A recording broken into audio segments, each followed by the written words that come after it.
The day I discovered my husband had been living a double life started like any other Tuesday. I was sorting through Robert's winter coats for the annual church donation drive when my fingers brushed against something in his navy peacoat pocket. A birthday card signed with a heart and the letter D. Inside was a photo of Robert with his arm around a woman I'd never seen, both of them smiling at a cake with 70 candles. The inscription read, "To 20 wonderful years together, with many more to come." Before we jump in, tell us where you're tuning in from, and if this story touches you, make sure you're subscribed, because tomorrow, I've saved something extra special for you.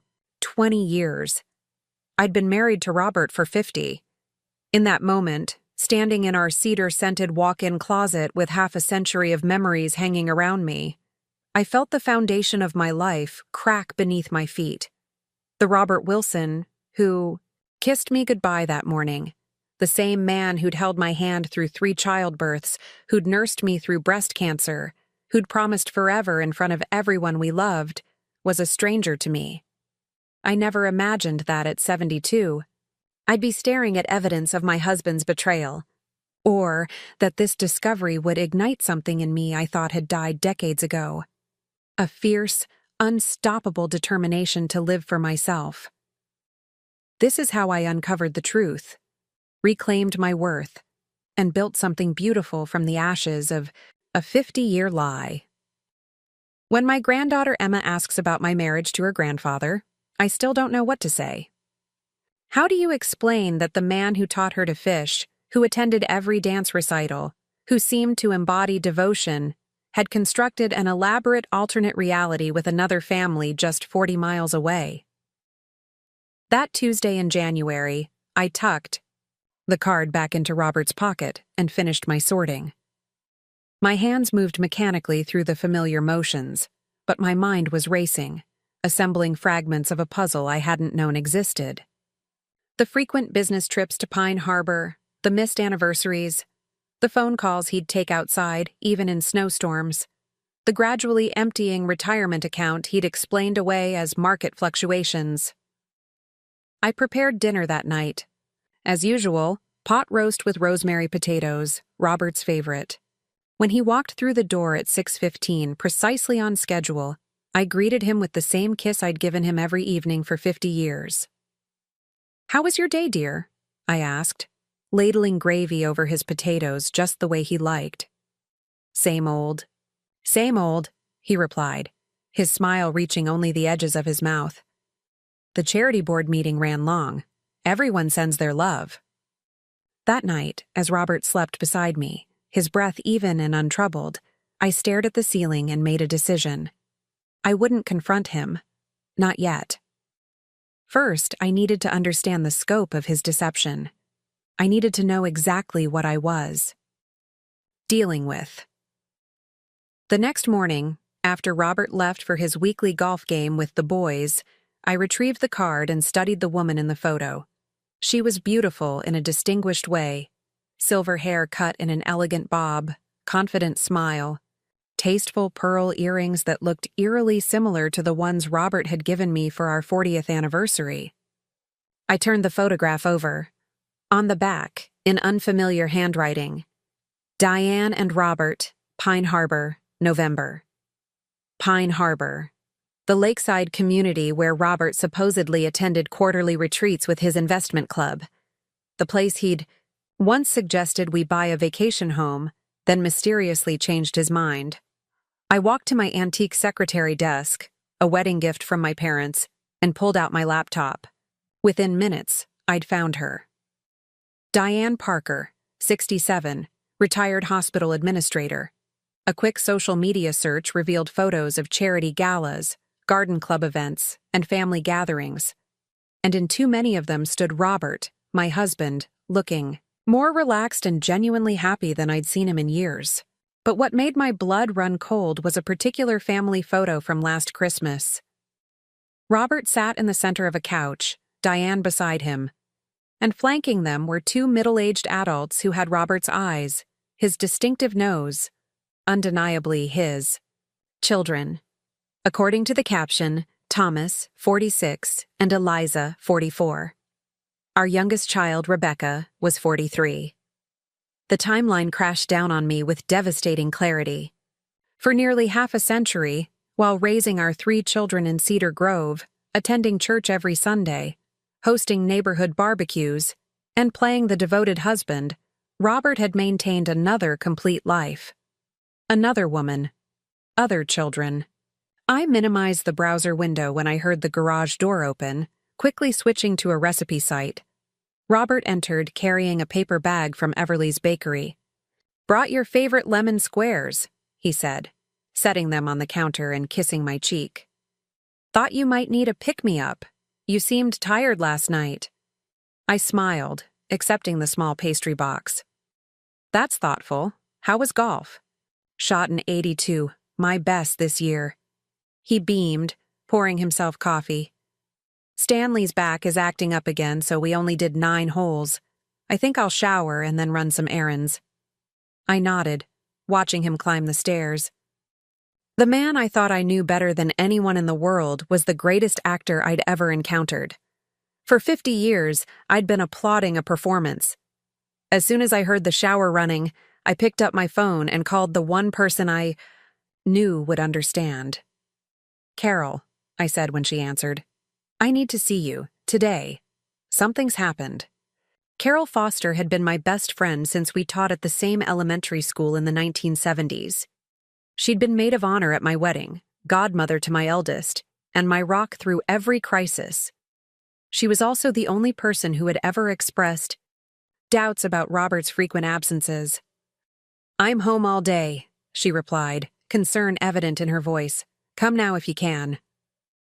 2 hours later, I sat at Carol's kitchen table, a mug of tea growing cold between my trembling hands as I showed her everything I'd discovered. "That absolute bastard," Carol whispered, examining the photos on my phone. "Maggie, I don't even know what to say." "I've given him my entire life," I said, surprised by how steady my voice sounded. "I gave up my career when he got the promotion to regional manager. I raised our children while he worked late. I managed his parents' care. When they were dying, I survived cancer with him holding my hand, believing we were facing it together. And all this time..." Carol reached across the table and squeezed my hand. "What are you going to do?" I took a deep breath. "That's what I need to figure out." "You'll divorce him, obviously," Carol said, her tone hardening. "Take him for everything he's worth." I stared out her kitchen window at the snow-covered bird feeder in her backyard.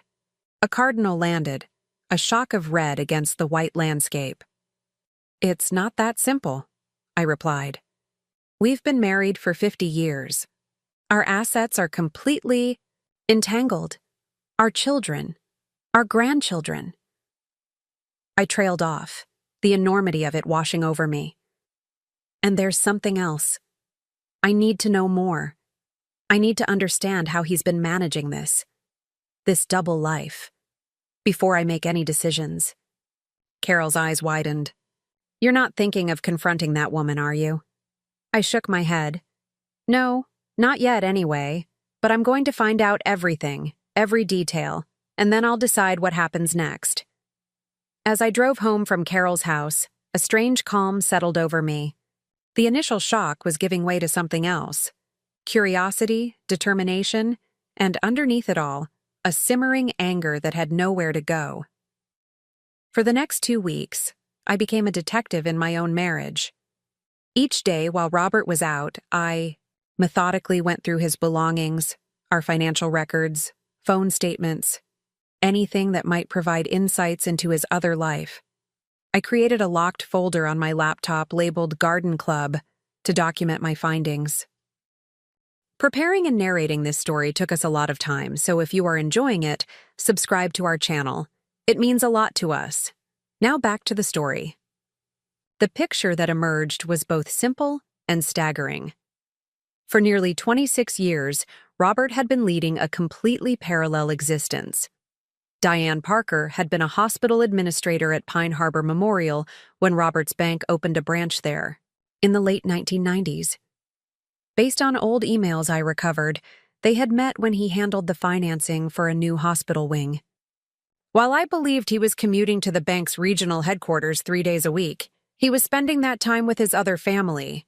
He'd even purchased a modest home in Pine Harbor under a business LLC, a fact I discovered only because I found property tax statements in a locked filing cabinet in his home office. Most devastating was discovering a series of birthday and Christmas cards for Thomas and Eliza, dating back to their childhood. The father my children knew as sometimes distant but loving had been fully present in the lives of his secret children. I also found evidence of substantial money transfers, our money, funding college educations, down payments on houses, luxury vacations. While we'd lived comfortably in Cedar Grove, I'd always been careful with our resources, believing we needed to save for retirement. Now I understood why our accounts never seemed to grow as they should have.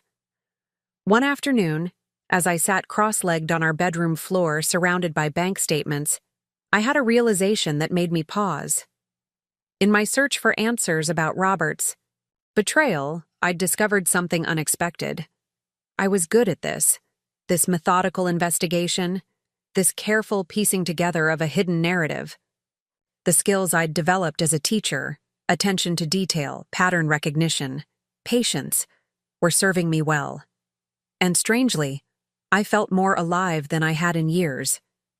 Each new discovery, while painful, made me feel as though I was finally seeing clearly after a lifetime of partial vision. The woman who had accepted Robert's excuses, who had suppressed her own doubts to maintain family harmony, that woman was falling away, revealing someone stronger and more clear-eyed beneath. By the third week of my investigation, I had compiled a comprehensive picture of Robert's double life. I knew where Diane lived, where they vacationed, where they celebrated anniversaries. I knew that Thomas was an architect and Eliza a pediatrician. I knew that Diane and Robert regularly attended the Symphony Society fundraiser every spring. The same weekend he always told me he had his annual fishing trip with college friends. What I didn't know, what kept me awake at night, was why. Why maintain our marriage at all? Why not simply divorce me decades ago?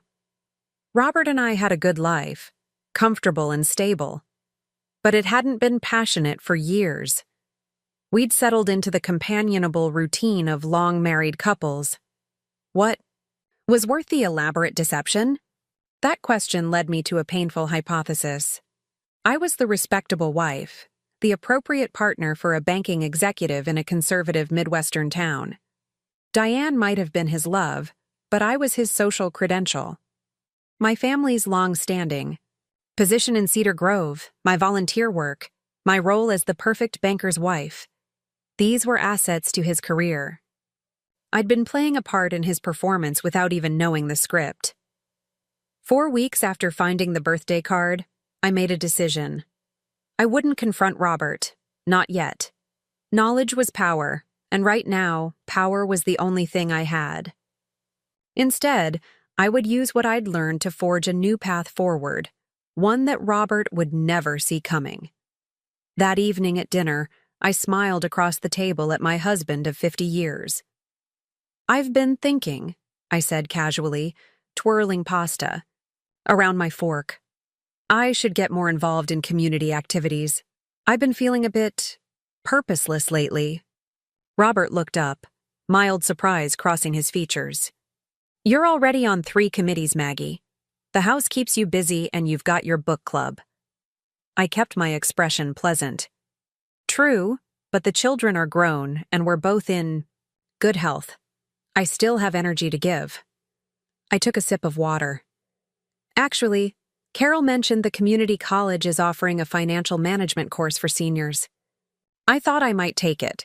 You know I've always let you handle our finances. Maybe it's time I understood them better." A flicker of something, concern, alarm, crossed Robert's face before his features smoothed into supportive husband mode. "That's probably not necessary," he said carefully. "Our finances are in good order. I don't want you worrying about all that." I met his gaze directly. "I'm not worried. I'm interested." Besides, it would give me something to do on the days you're at Pine Harbor. His hand froze halfway to his wine glass. What? Pine Harbor, I repeated innocently. Your bank branch. There. Isn't that where you go every Tuesday and Thursday? Oh, he recovered quickly. Yes, of course. Well, if you really want to take the class, I suppose it could be useful. Just don't go making any big financial moves without consulting me first. He chuckled, but it didn't reach his eyes. Of course not, I smiled, cutting into my chicken. I just want to learn. That night, as Robert slept soundly beside me, did he sleep so soundly? I opened my laptop and registered for the financial management course. Then I created a new email address, one Robert knew nothing about, and sent a message to Nathan Brooks, a financial advisor Carol had recommended. Dear Mr. Brooks, I find myself in need of confidential financial advice regarding potentially separating my assets from my husband's without his knowledge, in preparation for what may be a complex divorce. Would it be possible to schedule a consultation at your earliest convenience? Sincerely, Margaret Wilson. The next morning, I woke up before Robert and went downstairs to make coffee. As I waited for the pot to brew, I gazed out the kitchen window at our snow-covered backyard. The Japanese maple Robert and I had planted on our 25th anniversary stood bare against the white landscape, its branches reaching toward a sky just beginning to lighten. 25 years ago, I'd believed we were celebrating a milestone of true partnership. Now I knew that by then, he'd already been living his double life for a year. That tree, like our marriage, had been growing on a foundation of lies. Yet as I watched the first rays of sunrise catch its intricate branches, I was struck by its beauty. Despite everything, it had grown into something remarkable. And so, perhaps, could I. My phone pinged with an email notification. Nathan Brooks had responded, offering an appointment that very afternoon. After Robert left for his regular Wednesday morning volunteer shift at the hospital, was he really going there? Or was that another lie? I called Carol. I need a favor, I said without preamble. Can you come with me to meet a financial advisor today? And can you not tell anyone about it? I'll pick you up at 2:30, Carol replied without hesitation. And Maggie, I'm proud of you. Nathan Brooks's office was in a modern building downtown, all glass and sleek lines. As Carol and I sat in the waiting area, I felt oddly calm. The past month had been an emotional whirlwind, but now that I was taking concrete action, a sense of purpose steadied me. Nathan turned out to be younger than I expected, perhaps mid-40s, with kind eyes behind stylish glasses. He listened intently as I explained my situation, interrupting only to ask clarifying questions about our assets, accounts, and financial history. Mrs. Wilson, he said when I finished, I want to be very clear about something. What you're describing, your husband's secret family, the diversion of marital assets, this gives you significant leverage in divorce proceedings.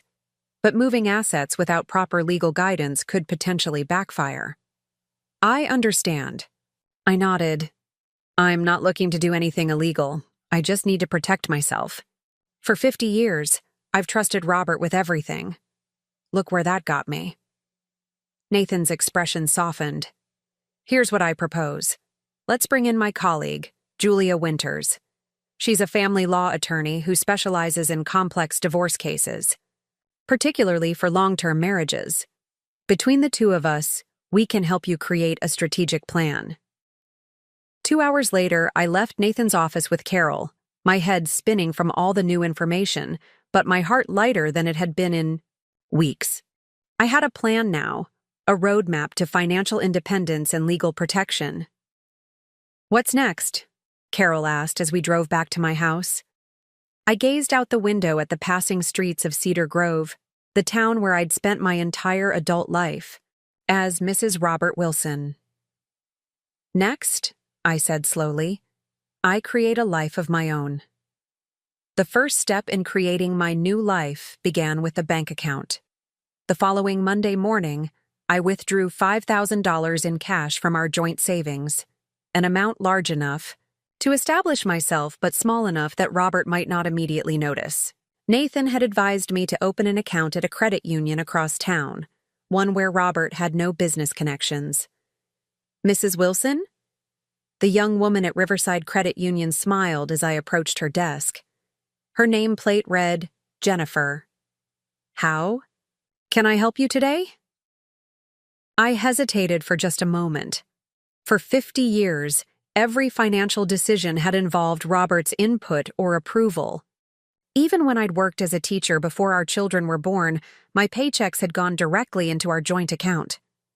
I'd like to open a personal checking account, I said, my voice steadier than I expected. Just for me. 30 minutes. Later, I walked out with a temporary debit card, online banking credentials, and a small surge of independence. It was a modest beginning, but it was mine alone. The following day, I attended my first financial management class at Cedar Grove, community college. The classroom was bright and modern, filled with about 20 other seniors eager to take control of their financial futures. As I settled into a desk near the front, a tall gentleman with salt and pepper hair took the seat beside me. First time? He asked, offering a friendly smile. I'm James Henderson, recently retired chemistry professor. Margaret Wilson, I replied, shaking his hand. And yes, first time. I've realized there's a lot I don't know about managing money. Same here, James nodded. My wife handled all our finances. After she passed last year, I discovered I couldn't even balance a checkbook. Figured it was time to learn. I'm sorry about your wife, I said, feeling a twinge of empathy. Thank you. Helen was something special. His eyes crinkled warmly. 47 years together. Still miss her every day. The instructor called the class to attention before I could respond. As she began discussing the basics of budgeting and investment planning, I found myself stealing glances at James. There was something refreshing about his openness, his willingness to admit his financial ignorance. Robert never admitted not knowing things. He simply faked expertise or changed the subject. After class, James walked with me to the parking lot. Margaret, a few of us usually grab coffee at Riverside Cafe after class. Would you care to join? My first instinct was to decline. I needed to get home to prepare Robert's dinner. Then I caught myself, feeling the weight of 5 decades of putting Robert first. Instead, I checked my watch. A deliberate gesture of someone considering her options rather than automatically prioritizing someone else's needs. I'd like that, I said finally. And please, call me Maggie. Riverside Cafe was a cozy establishment near the community college, populated by a mix of students and seniors from the surrounding neighborhood. As I settled at a table with James and 3 other classmates, Patricia, Walter, and Dorothy, I felt a strange sense of dislocation. When was the last time I'd spontaneously gone out with a group that wasn't centered around Robert's work or our couple friends? First time in Riverside? Patricia asked, noticing me looking around. Yes, I admitted. I usually go to Everly's bakery near our house. Oh, Everly's is lovely, Dorothy nodded. But their coffee is terrible. Riverside roasts their own beans. Makes all the difference. The conversation flowed easily, moving from coffee preferences to the class material, then to Patricia's upcoming trip to visit grandchildren in Arizona. I found myself relaxing, enjoying the simple pleasure of conversation without pretense. No one here knew me as Robert Wilson's wife. No one had any expectations about who I should be or how I should act. It was strangely liberating. When James mentioned his love of the City Symphony, I found myself saying, I always wanted to attend the symphony more often, but my husband isn't much for classical music. The spring season is about to begin, James replied. They're performing Tchaikovsky's violin concerto next month. If you're interested, a group of us have season tickets. There's usually an extra seat or two. I hesitated, knowing that the symphony performance would likely be on a weekend when Robert was home. But then I thought of all the weekends Robert had disappeared to his fishing trips or golf tournaments, outings I now knew were spent with Diane and his other children.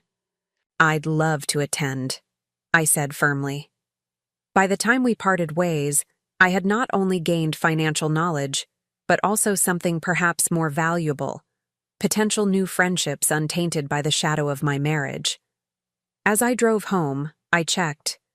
The time: 4:47 p.m. Robert wouldn't be home for another hour at least.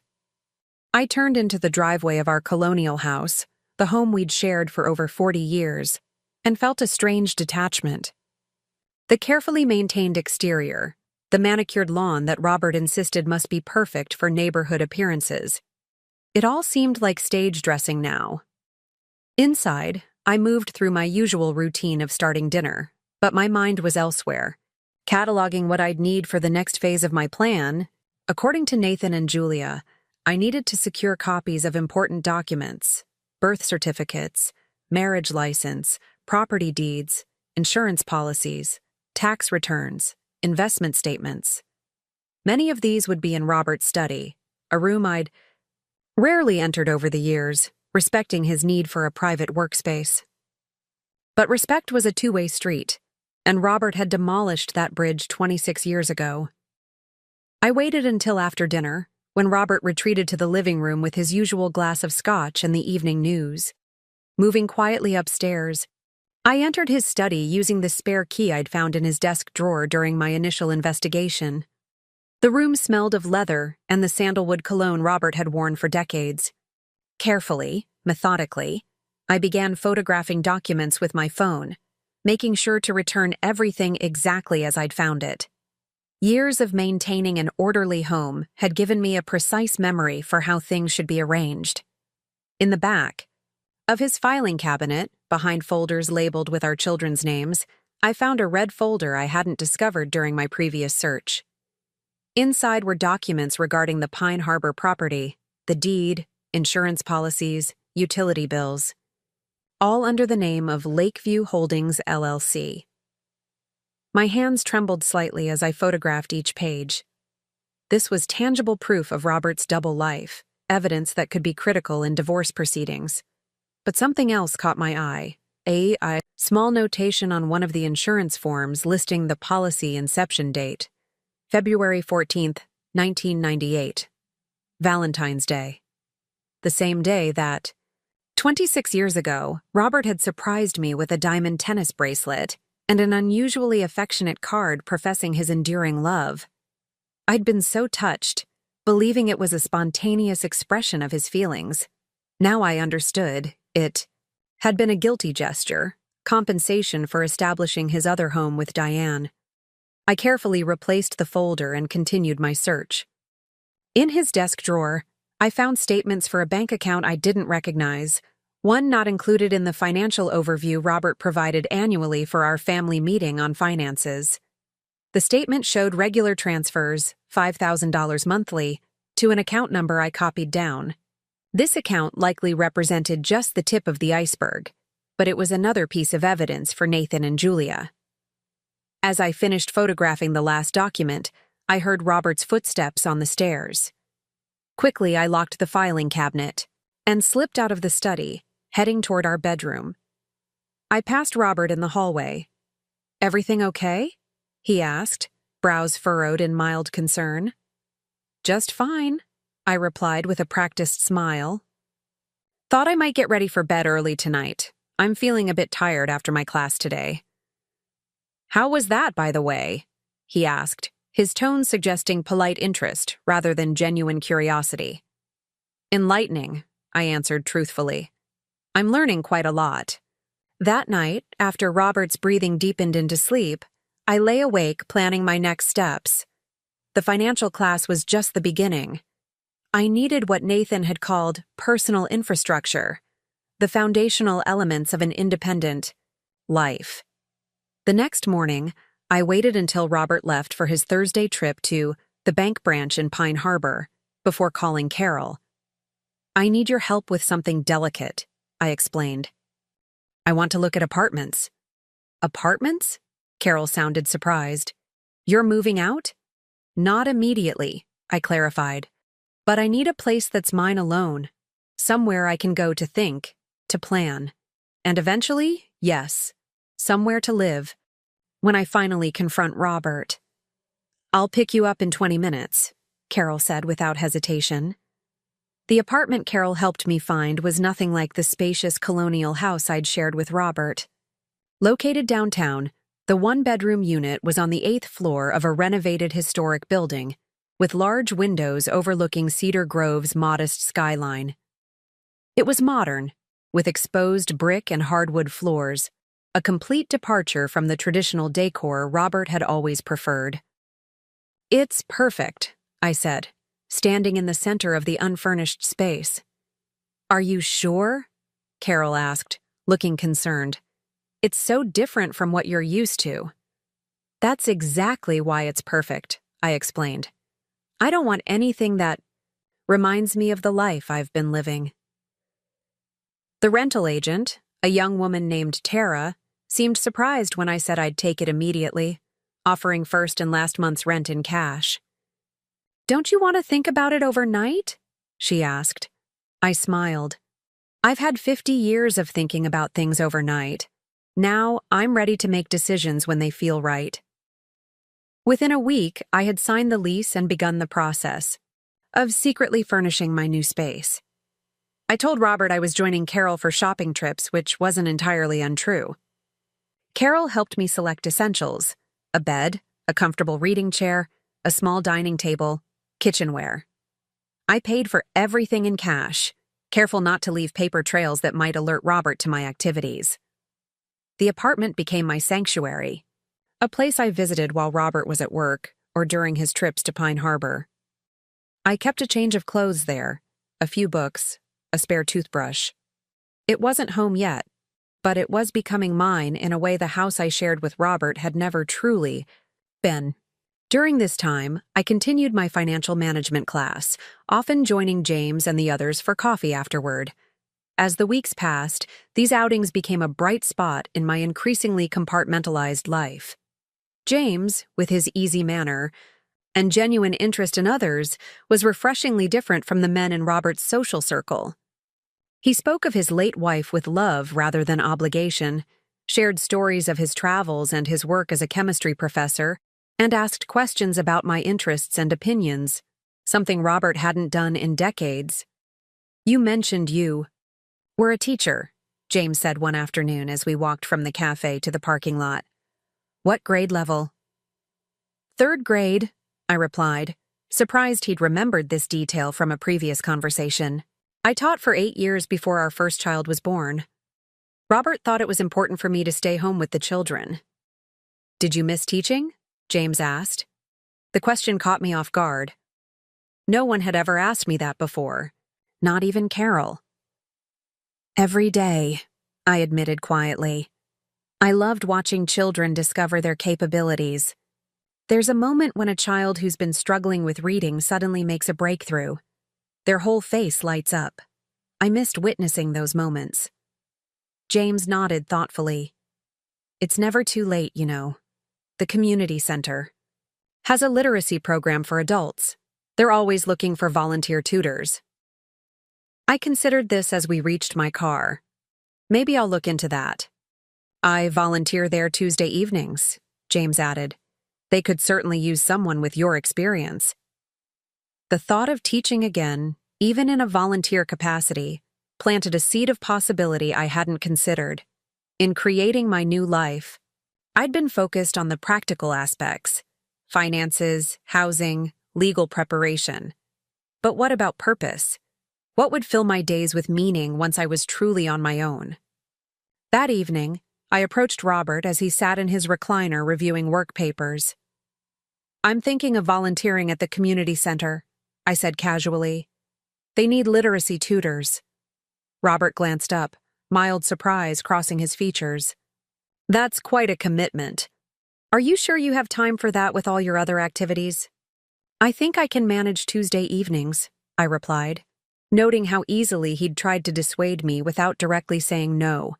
A familiar pattern I now recognized from years of subtle manipulation.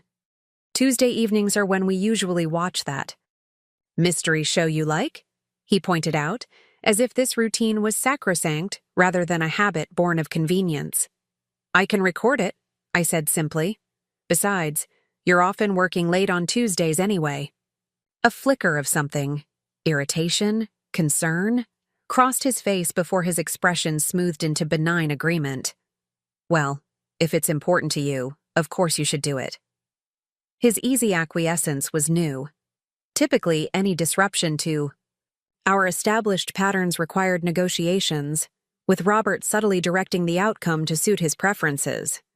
But lately, he seemed less inclined to challenge my growing independence, perhaps because he was preoccupied with his other life, or perhaps because he sensed a shift in me he couldn't quite identify.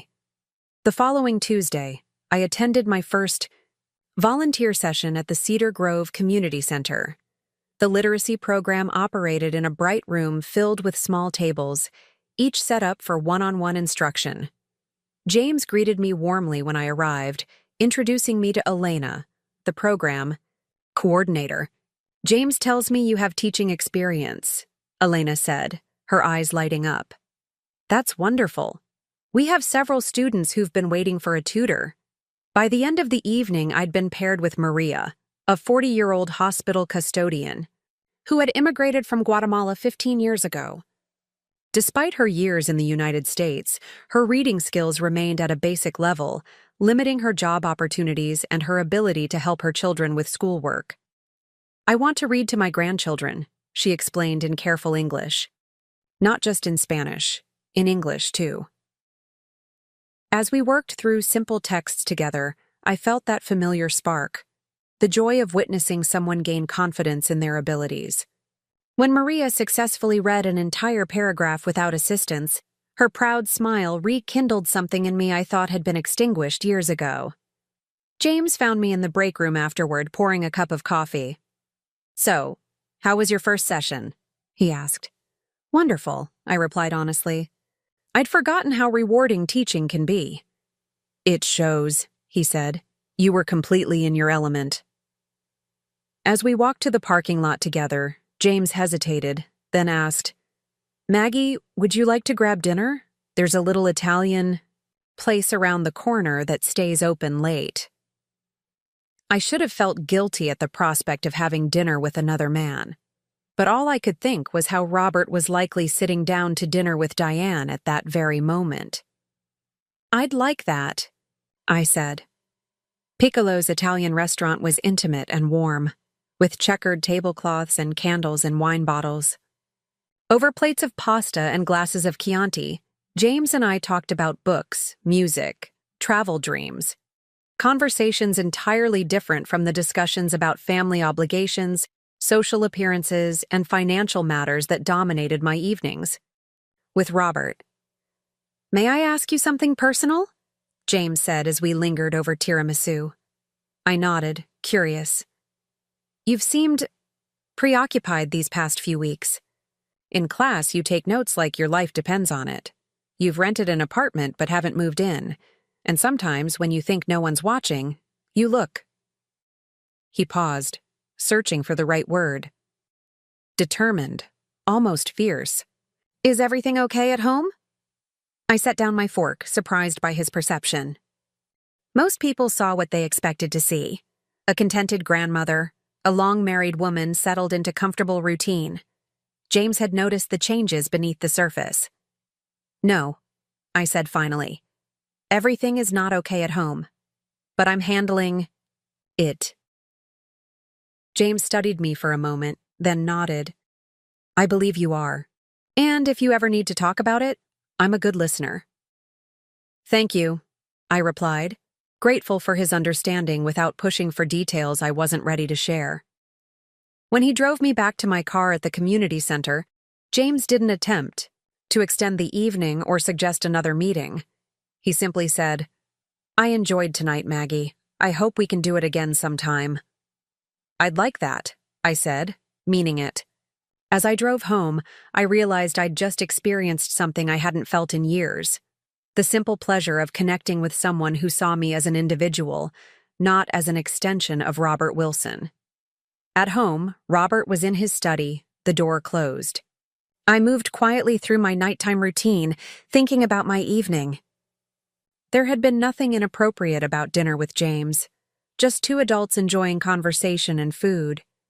Yet I kept it to myself, not out of guilt, but because it belonged to my new life, the one Robert had no part in. The next morning over breakfast, Robert mentioned he'd be going to Chicago for a banking conference the following weekend.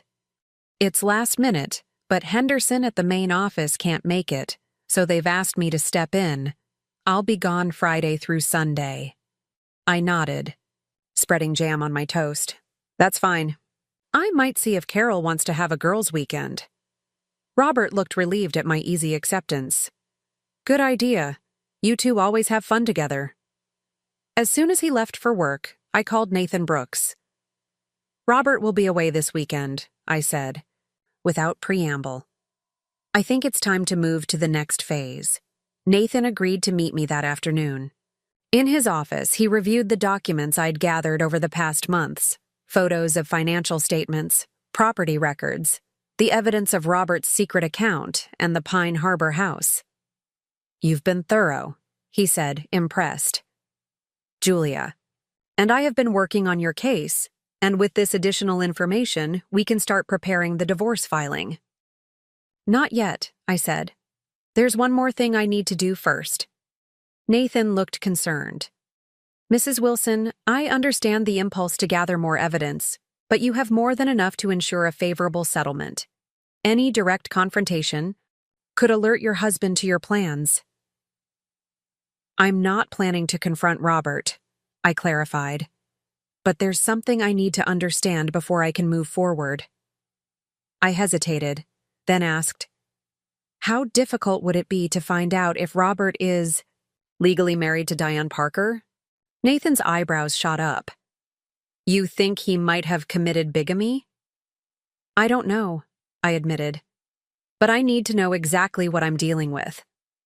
After consulting with Julia, Nathan agreed to hire a private investigator to look into the legal relationship between Robert and Diane.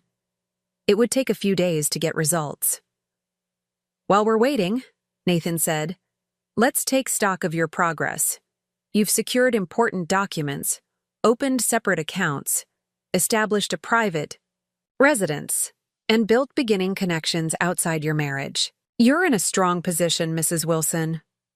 I nodded, feeling a strange mixture of sadness and resolve. 50 years of marriage were coming to an end, but on my terms, not Robert's. That weekend with Robert in Chicago, I spent time at my apartment, downtown. I'd been gradually making it more comfortable, adding plants, hanging a few art prints I'd purchased without Robert's input, selecting bedding in colors he would have vetoed as impractical. Saturday morning, I met Carol for breakfast at a cafe near my new place. I want you to see the apartment, I told her. It's really coming together. Carol looked troubled as she stirred her coffee. Maggie, I'm worried about you. You're making all these changes so quickly. Are you sure you're thinking clearly? I reached across the table and squeezed her hand. I've never thought more clearly in my life. For 50 years, I've lived according to Robert's preferences, Robert's schedule, Robert's needs. Now I'm discovering what I want. And what is that? Carol asked gently. I considered the question seriously. I want honesty. I want to live without pretense. I want to rediscover the woman I might have been if I hadn't devoted my entire adult life to maintaining Robert's image of the perfect family. After breakfast, I showed Carol my apartment. She walked through the space slowly, taking in the modern furniture, the uncluttered surfaces, the view of the city from the large windows. It's nothing like your house, she said finally. That's the point, I replied. This is mine. Just mine. Later that afternoon, when Carol had gone, I stood at the window of my apartment, watching the light change over Cedar Grove. From this height, I could see the spire of the church where Robert and I had married, the park where we'd taken our children on summer evenings, the high school where we'd attended countless band concerts and graduation ceremonies. For half a century, I'd been woven into the fabric of this town as Mrs. Robert Wilson. Soon, I would exist here as just Maggie, a prospect both terrifying and exhilarating. Sunday evening, Robert returned from Chicago bearing a small gift bag. From a boutique I recognized as one of Diane's favorites. I'd seen shopping bags from the same store in photos on social media. He must have brought the wrong gift home, a slip that revealed how complacent he'd become in his deception. "For you," he said, handing me the bag with a distracted smile. "Just a little something I saw and thought you'd like." Inside was a delicate silk scarf in shades of blue, nowhere close to the pinks and corals I typically wore, but exactly matching the color scheme I'd seen in photos of Diane's wardrobe. "Thank you," I said, keeping my expression neutral. "How was the conference?" Productive," Robert replied, already turning his attention to the mail I'd sorted on the hall table. "Henderson made the right call sending me. I closed the Parkman account." I nodded as if this meant something to me, as if I believed a word of it. "I'm glad it went well." Monday morning, Nathan called. "The investigator has some preliminary findings," he said, his voice carefully neutral. "Can you come in today?" 3 hours later, I sat in Nathan's office, staring at the folder he'd placed before me. "Are you sure you want to see this?" he asked. "The facts are what matter for the legal proceedings, not the details." "I need to know everything," I insisted. "I've lived with half-truths for too long." Nathan nodded and opened the folder. "Robert and Diane are not legally married. There's no marriage certificate on file anywhere in the country. However, they do present themselves as married in Pine Harbor. They wear wedding rings, attend social functions as Mr. and Mrs. Wilson, and are widely believed to be a long-married couple." I absorbed this information slowly. So he's not a bigamist, just a liar on all fronts. "There's more," Nathan said gently. "The investigator found evidence that Robert has been preparing for retirement. He's liquidated several investments and transferred substantial sums to offshore accounts. Based on the timing of these transfers, it appears he's planning to leave the country within the next few months." "With Diane," I said, not a question, but a certainty. "That would be my guess," Nathan nodded. "Mrs. Wilson, this changes our timeline. We need to act quickly to protect your financial interests." I closed my eyes briefly, picturing the life Robert had been planning, a comfortable retirement with Diane, perhaps in some tropical paradise, funded by the money we had saved together, the investments I had helped build by maintaining a frugal household while he diverted funds to his other family. "What do you recommend?" I asked, opening my eyes. "We file for divorce immediately. We request emergency court orders to freeze all assets pending equitable distribution. And," he added, "you need to be prepared for Robert's reaction when he's served with papers." I nodded, a strange calm settling over me. "I'll be ready." That evening, as Robert and I moved through our usual dinner routine, him reading the business section of the newspaper while I served the meal I'd prepared, I studied him with new eyes. This man, who had once been the center of my world, now seemed like a stranger. Or perhaps I was seeing him clearly for the first time in decades. "Robert," I said as I set down his plate of pot roast, "do you ever think about retirement?" He looked up, a flicker of wariness crossing his features. "Sometimes. Why do you ask?" "I was just wondering where you see us in the next few years," I said, taking my seat across from him. "Whether you have any specific plans." Robert's fork paused halfway to his mouth. I hadn't given it much thought. Continue as we are, I suppose. Maybe travel a bit more. The ease with which he lied, even now when I knew the truth, was breathtaking. "Travel where?" I pressed. Europe, perhaps. You've always wanted to see Italy. He took a bite of pot, roast, chewed thoughtfully. Though travel is expensive these days, we'll have to see what our finances allow. Our finances. As if we were still partners in any meaningful sense of the word. Yes, I agreed, my voice even. We'll certainly have to see about that. Later that night, I lay awake beside Robert, listening to his steady breathing. Tomorrow, Nathan would file the divorce papers. Within days, Robert would be served, and the careful facade we'd both maintained would crumble permanently. 50. Years ago, I'd lain in this same position, a young bride filled with dreams of our future together.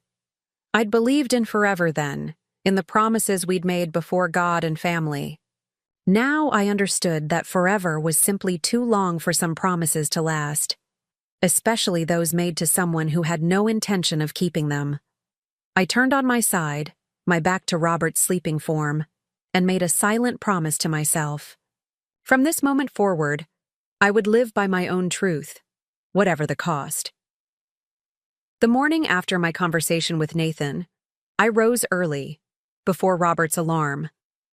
I stood in the kitchen preparing coffee, watching the sun cast long shadows across our backyard. The Japanese maple tree we'd planted on our 30th anniversary was beginning to bud with the first signs of spring.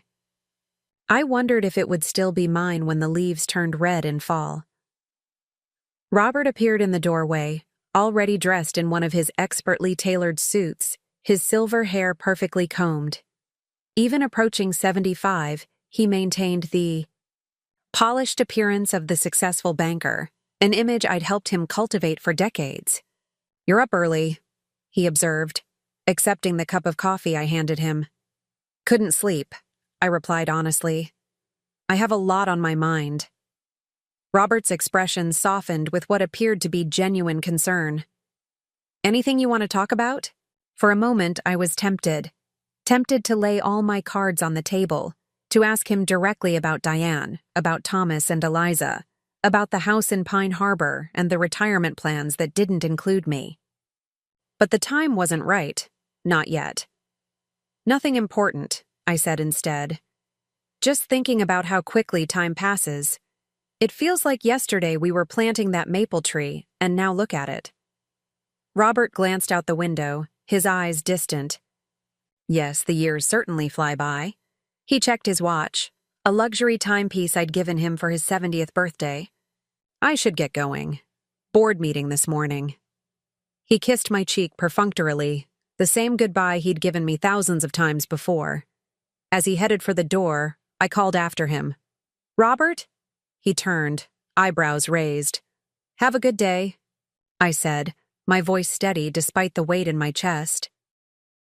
After he left, I moved through the house with a strange sense of detachment, touching objects that had been part of our shared life. The anniversary clock from his parents, the china cabinet, filled with wedding gifts, photo albums documenting decades of carefully curated family moments. Soon, these items would need to be divided, categorized as his or mine after 50 years of ours. At 10 o'clock, I met with Nathan and Julia at their office. Julia Winters was exactly as Nathan had described her, sharp, experienced, and unintimidated by high-stakes divorce cases.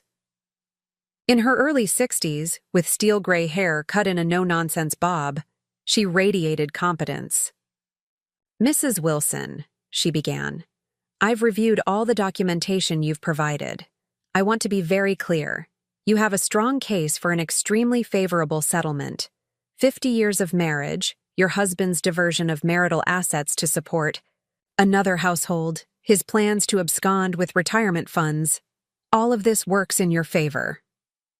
I nodded, hands folded tightly in my lap. "What happens next?" "Today, we file the divorce petition. Given the circumstances, we're also filing for an emergency hearing to freeze all financial assets pending distribution. The court typically grants these requests when there's evidence one party is moving assets." "And Robert? When will he know?" He'll be served with papers within 48 hours, Julia explained. Given his position in the community, we've arranged for a private process server rather than sheriff's deputies. More discreet. I appreciated the consideration, though I doubted Robert would feel the same way. Once he's served, Nathan added, he'll likely contact his own attorney immediately. Things will move quickly from there. He'll be angry, I said quietly, and he doesn't handle losing control well. Julia leaned forward. Mrs. Wilson, is there any history of physical aggression we should be aware of? No, I shook my head. Robert's anger is quieter, more controlled. He's never raised a hand to me. Nevertheless, Julia said firmly, I recommend you not be alone with him after he's served. Do you have somewhere you can stay? My apartment downtown, I replied. He doesn't know about it. Nathan and Julia exchanged approving glances. Good, Julia nodded. I suggest you move essential items there before he's served. Anything of sentimental or financial value that you couldn't bear to lose in case he decides to be vindictive. By noon, I had signed the divorce petition. My name in black ink on a document that would end half a century of marriage. The weight of that moment wasn't lost on me, but neither was the certainty that I was doing what needed to be done. Back at home, I moved methodically through the house, gathering items I wanted to secure. My grandmother's pearl necklace, photo albums of the children growing up, the quilt my mother had made for our wedding, a few pieces of artwork I'd selected over Robert's objections but had grown to love. I packed these treasures carefully into ordinary shopping bags. Nothing. That would alert Robert if he happened to come home unexpectedly. As I worked, I called Carol. It's done, I said simply. The papers are filed. Oh, Maggie, Carol's voice wavered. Are you all right? I'm fine, I assured her, surprised. To find it was true. Actually, I feel lighter. Like I've set down something I've been carrying for too long. Do you want me to come over? Help you pack? No need, I replied. I've been preparing for weeks, but I could use your help tomorrow. The process server will deliver the papers to Robert at his office around 10. I'd like to be moved out by then. I'll be there at 8, Carol promised. That evening, I prepared Robert's favorite meal, beef Wellington with roasted potatoes and asparagus, followed by tiramisu. For dessert, it wasn't a peace offering or a gesture of regret, but rather a final acknowledgement of our shared history. One last meal together before everything changed. Robert seemed surprised by the elaborate dinner. What's the occasion? No occasion, I smiled, pouring the Cabernet he preferred. I just felt like cooking something special. As we ate, I studied him across the candlelit table. This man I'd shared my life with. Had there been signs from the beginning?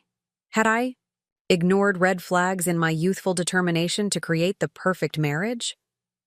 Or had Robert simply changed over time, finding in Diane something he'd stopped looking for in me? You're quiet tonight, Robert observed, cutting into his Wellington.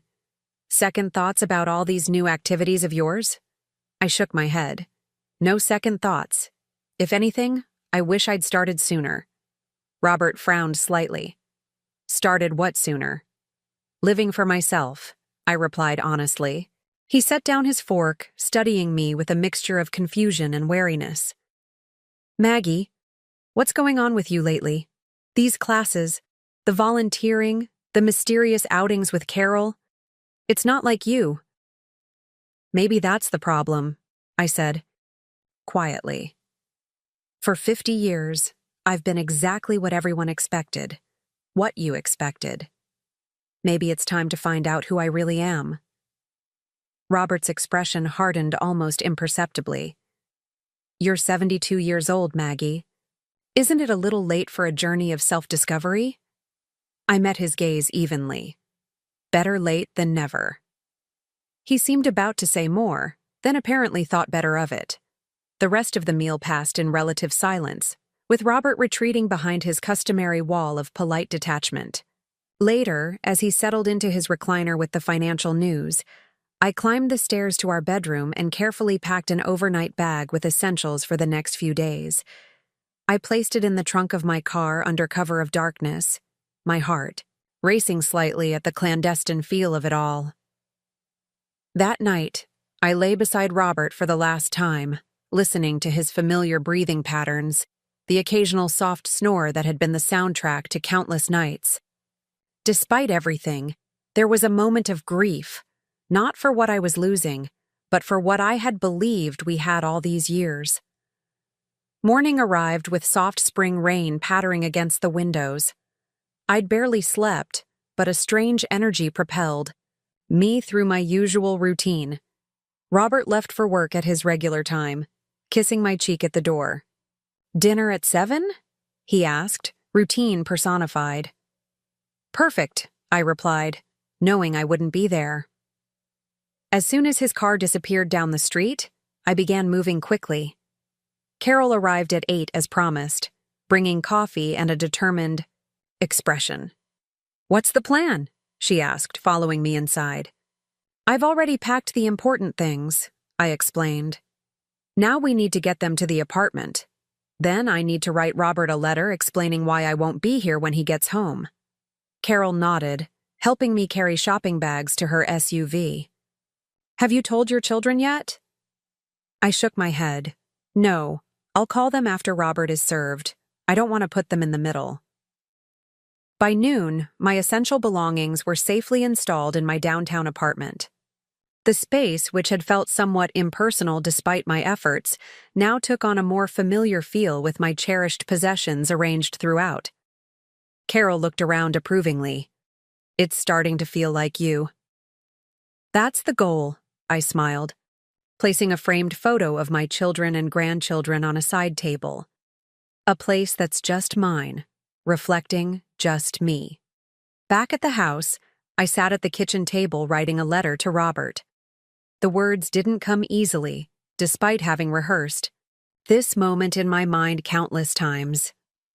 "Robert, by the time you read this, you will have been served with divorce papers. After 50 years of marriage, I know you'll be shocked by this decision, but I suspect part of you has been expecting it on some level. I know about Diane. I know about Thomas and Eliza. I know about the house in Pine Harbor and your retirement, plans that don't include me. I don't need or want explanations or apologies. What I want is to finally live honestly, something I now realize hasn't been possible in our marriage for a very long time. Please don't try to contact me directly. My attorney will be in touch regarding the division of our assets. Maggie." I folded the letter and placed it on the kitchen counter where Robert would see it immediately upon coming home. Then I took one last walk through the house that had been the setting for most of my adult life. In the living room, I touched the worn arm of the sofa where I'd nursed our children, read countless books, and entertained guests. In the dining room, I ran my fingers along the table that had hosted 50 Thanksgiving dinners. In our bedroom, I straightened the wedding photo on the dresser, young faces filled with hope and promise. "Goodbye," I whispered to the empty rooms. By 2 o'clock, I was settled in my apartment, waiting for the call from Nathan confirming that Robert had been served. The minutes ticked by with excruciating slowness. I tried to read but couldn't focus, attempted to unpack, but found myself staring blankly at the contents of boxes. Finally, at 3:17, my phone rang. "Mrs. Wilson." Nathan's voice was professional but kind. "I wanted to let you know that the papers have been successfully delivered. Your husband received them about 20 minutes ago." "Thank you," I said, my voice steadier than I expected. "Has there been any reaction yet?" "Not that we're aware of. His attorney will likely contact us within the next 24 hours. In the meantime, remember what we discussed. Don't engage directly, and don't return to the house alone." I had just ended the call when my phone began ringing again. Robert's name flashed on the screen. I let it go to voicemail. Almost immediately, a text message appeared. "Maggie, where are you? We need to talk. This is insane." I didn't respond. Over the next hour, Robert called 6 more times and sent a dozen text messages, his tone evolving from confusion to anger to what appeared to be panic. This is a misunderstanding. You've been manipulated into this by someone. 50 years of marriage and you don't have the decency to talk to me face to face? Where are you? Around 5 o'clock, my phone rang again, but this time it was my oldest daughter, Rebecca. Mom? Her voice was tense with concern. Dad just called me. He's saying you've lost your mind, that you've filed for divorce out of nowhere. What's going on? I took a deep breath. This was the conversation I'd been dreading, explaining to my children that their father wasn't the man they believed him to be. Rebecca, sweetheart, I need you to listen carefully. What I'm about to tell you is going to be difficult to hear. Over the next 30 minutes, I explained about Diane, about Thomas and Eliza, about the double life their father had been leading for over 25 years. I left out the most painful details, but provided enough information that she understood this wasn't a sudden decision or a misunderstanding. Rebecca's initial disbelief gave way to stunned silence, then tears, and finally anger. Not at me, but at Robert. How could he do this to you? To us? She demanded, her voice breaking. Does he even realize what this means? We have half-siblings we've never met. A whole side of our family that's been kept secret. I know, I said gently. It's a lot to process. I've had weeks to come to terms with it, and I'm still struggling. Where are you staying? She asked. Do you need to come to us? David and I have the guest room ready. I'm fine, I assured her. I have a place of my own. I've been planning this for some time. After promising to visit soon, I ended the call and immediately dialed my son, Michael, then my youngest daughter, Sarah. Each conversation followed a similar pattern: shock, disbelief, anger, and finally concern for me. By 8 o'clock, I was emotionally exhausted but strangely peaceful. The truth was finally out in the open. There would be difficult days ahead, but the burden of secrecy had been lifted. As I was preparing a simple dinner for myself, my phone rang again. This time it was James. Maggie, he said warmly. I missed you at the literacy program tonight. Just checking to make sure everything's okay. I hesitated, unsure how much to share. I've had a complicated day, James. A significant change in my life situation. I see, he replied, his tone concerned but not pressing. Is there anything I can do to help? Just hearing a friendly voice helps, I admitted. In that case, I'm happy to keep talking, or I could bring you dinner if you haven't eaten. The Italian place does excellent takeout. The offer was tempting, but I wasn't ready for company, even James's. That's very kind, but I think I need some quiet time. Tonight? Rain check? Absolutely, he agreed easily. Just remember, you're not alone, Maggie. After we hung up, I sat by the window of my apartment, watching the city lights come on as darkness fell. From this height, Cedar Grove looked peaceful, its familiar streets transformed by distance and perspective. Much like my own life now. My phone buzzed with another text from Robert. I'm at Carol's house. She won't tell me where you are. Maggie, please, we need to talk face to face. Whatever you think you know, there's an explanation. I turned off my phone. The next morning, I awoke to sunlight streaming through unfamiliar windows. For a moment, I was disoriented, then remembered. This was my apartment, my new beginning.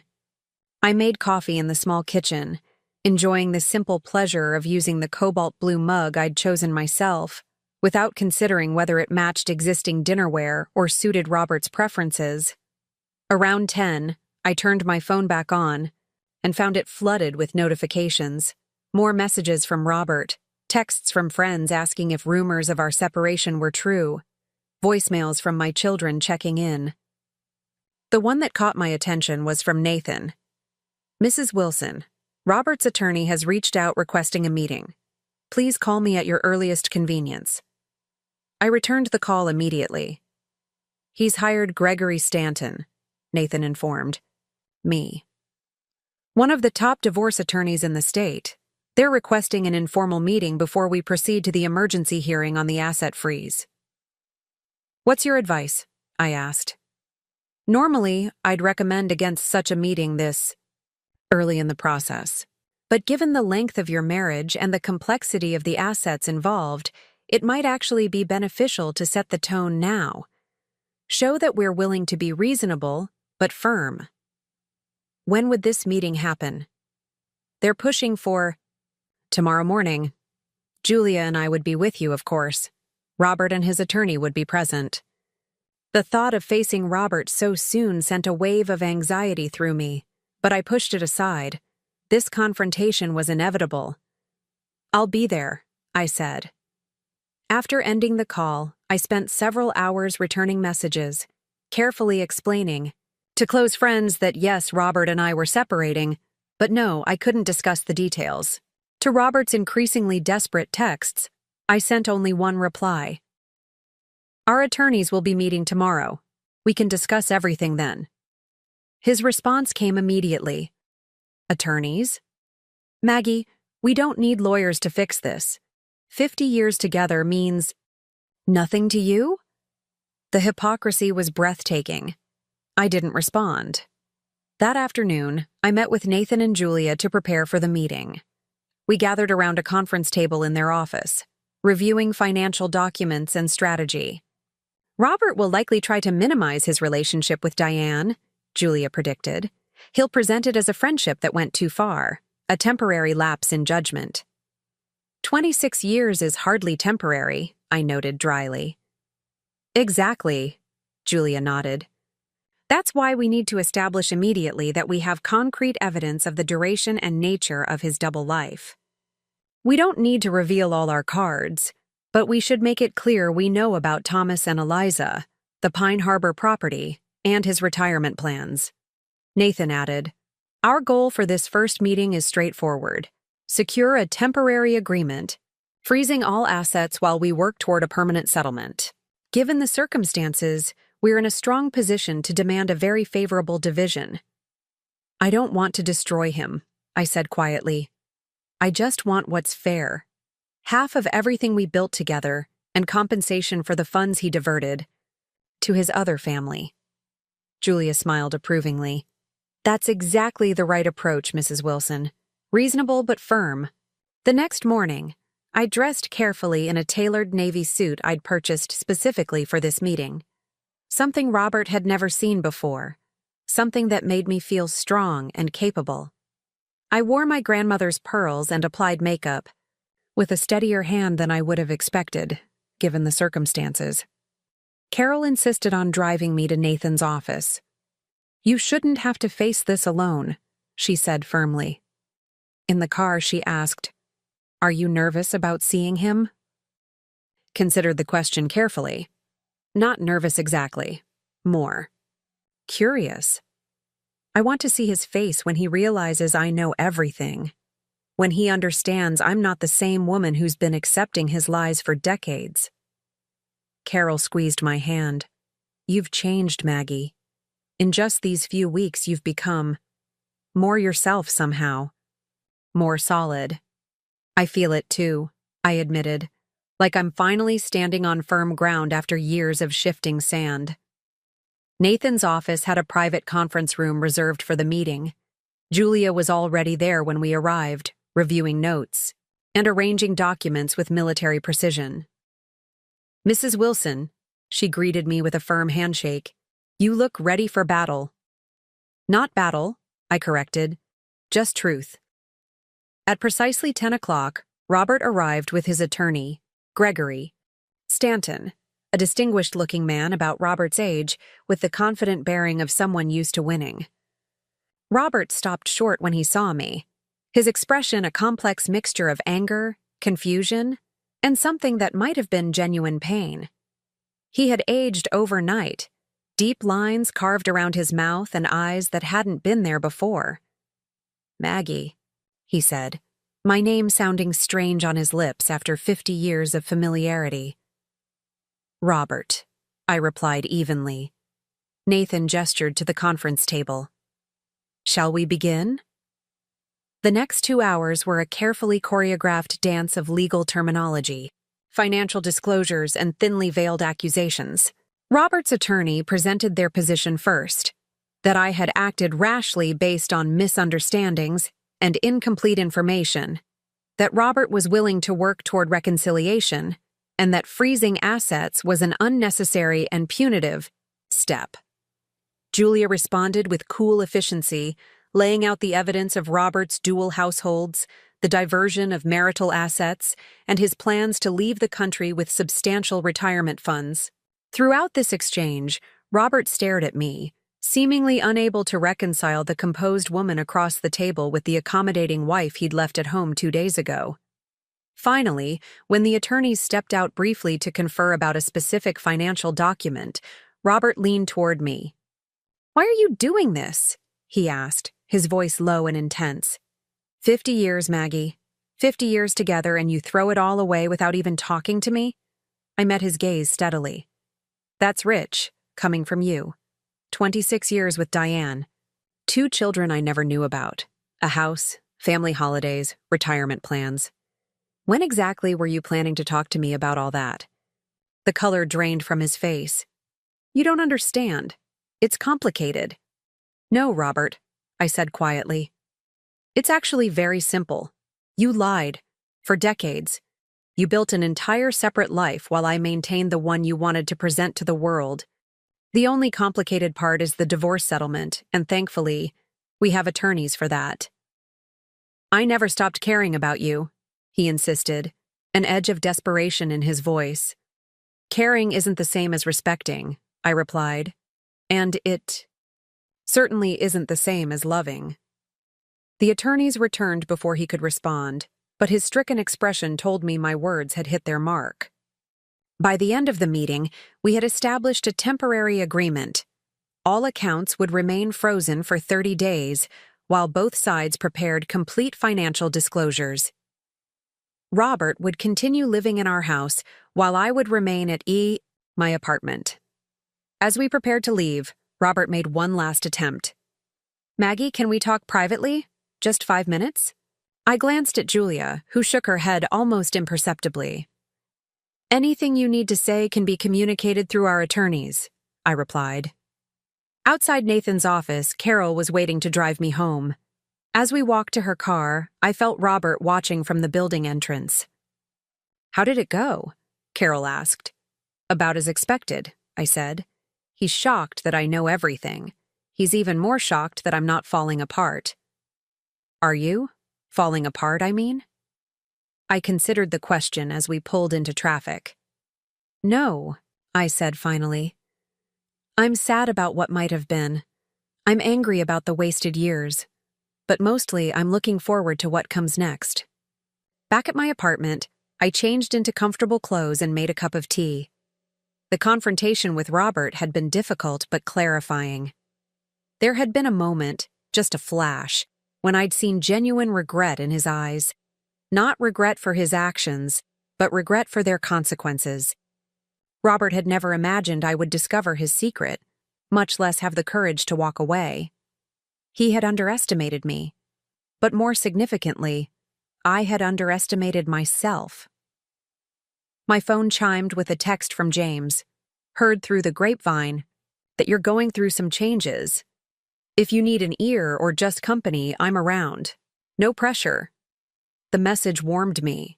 Unlike Robert's desperate attempts at contact, or even my children's concerned check-ins, James's offer came with no expectations, no demands. I replied, Thank you. I might take you up on that soon. Things are complicated right now, but getting clearer every day. As evening fell, I stood at my apartment window, watching the city transition from day to night.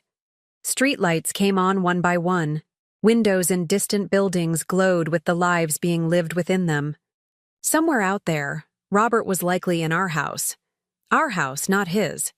Perhaps sitting in his familiar chair, wondering how his carefully constructed world had collapsed so suddenly. And somewhere, in Pine Harbor, Diane might be learning that their secret wasn't a secret anymore, that their carefully planned future might not unfold as they had imagined.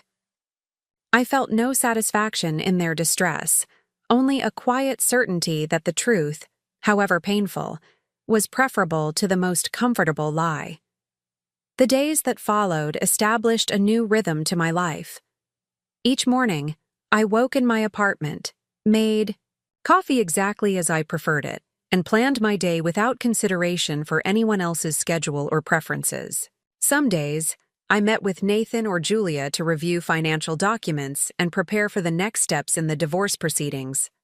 Other days, I volunteered at the literacy program, finding unexpected joy in helping Maria progress from simple sentences to complete paragraphs. Word of my separation from Robert spread quickly through Cedar Grove's social circles. Some friends reached out with genuine concern and support. Others, particularly couples who had been part of our social set for decades, maintained a diplomatic distance, unwilling perhaps to choose sides or confront the uncomfortable questions our situation raised about their own marriages. I discovered I minded less than I would have expected. The opinions of others, their approval or disapproval, had governed too many of my choices for too long. 1 week after the meeting with Robert and his attorney, I received a call from Nathan. "Mrs. Wilson, we've received an interesting proposal from Robert's lawyer. Your husband is offering a settlement significantly more generous than what would likely be court-ordered." "How much more generous?" I asked, instantly suspicious. "He's offering 60% of all marital assets, plus the house, plus an additional lump sum of $2 million from his personal accounts." I sat down, stunned by the figure. "What's the catch?" "Full confidentiality. No disclosure of his relationship with Diane or the existence of Thomas and Eliza to anyone outside your immediate family. Essentially, he's paying for your silence." "He's trying to protect his reputation," I realized aloud. "He doesn't want his clients or social circle to know what he's done." "That would be my assessment," Nathan agreed. "What are your thoughts?" I considered the offer carefully. The settlement would provide more than enough for me to live comfortably for the rest of my life, to help my children and grandchildren, to travel or pursue any interest I wished. But at what cost? Continuing to protect Robert's carefully constructed facade, becoming complicit in his deception? "Tell Mr. Stanton we decline the offer," I said firmly. "I'm not interested in being paid for my silence. I want a fair division of our assets. Nothing more and nothing less." Nathan was quiet for a moment. "Are you certain? This is a very generous offer, Mrs. Wilson." "I'm certain," I replied. "I've spent 50 years helping Robert maintain appearances. I won't spend the rest of my life doing the same." After ending the call, I felt lighter, as if I'd passed some kind of test, not one set by Robert or society, but by my own emerging sense of integrity.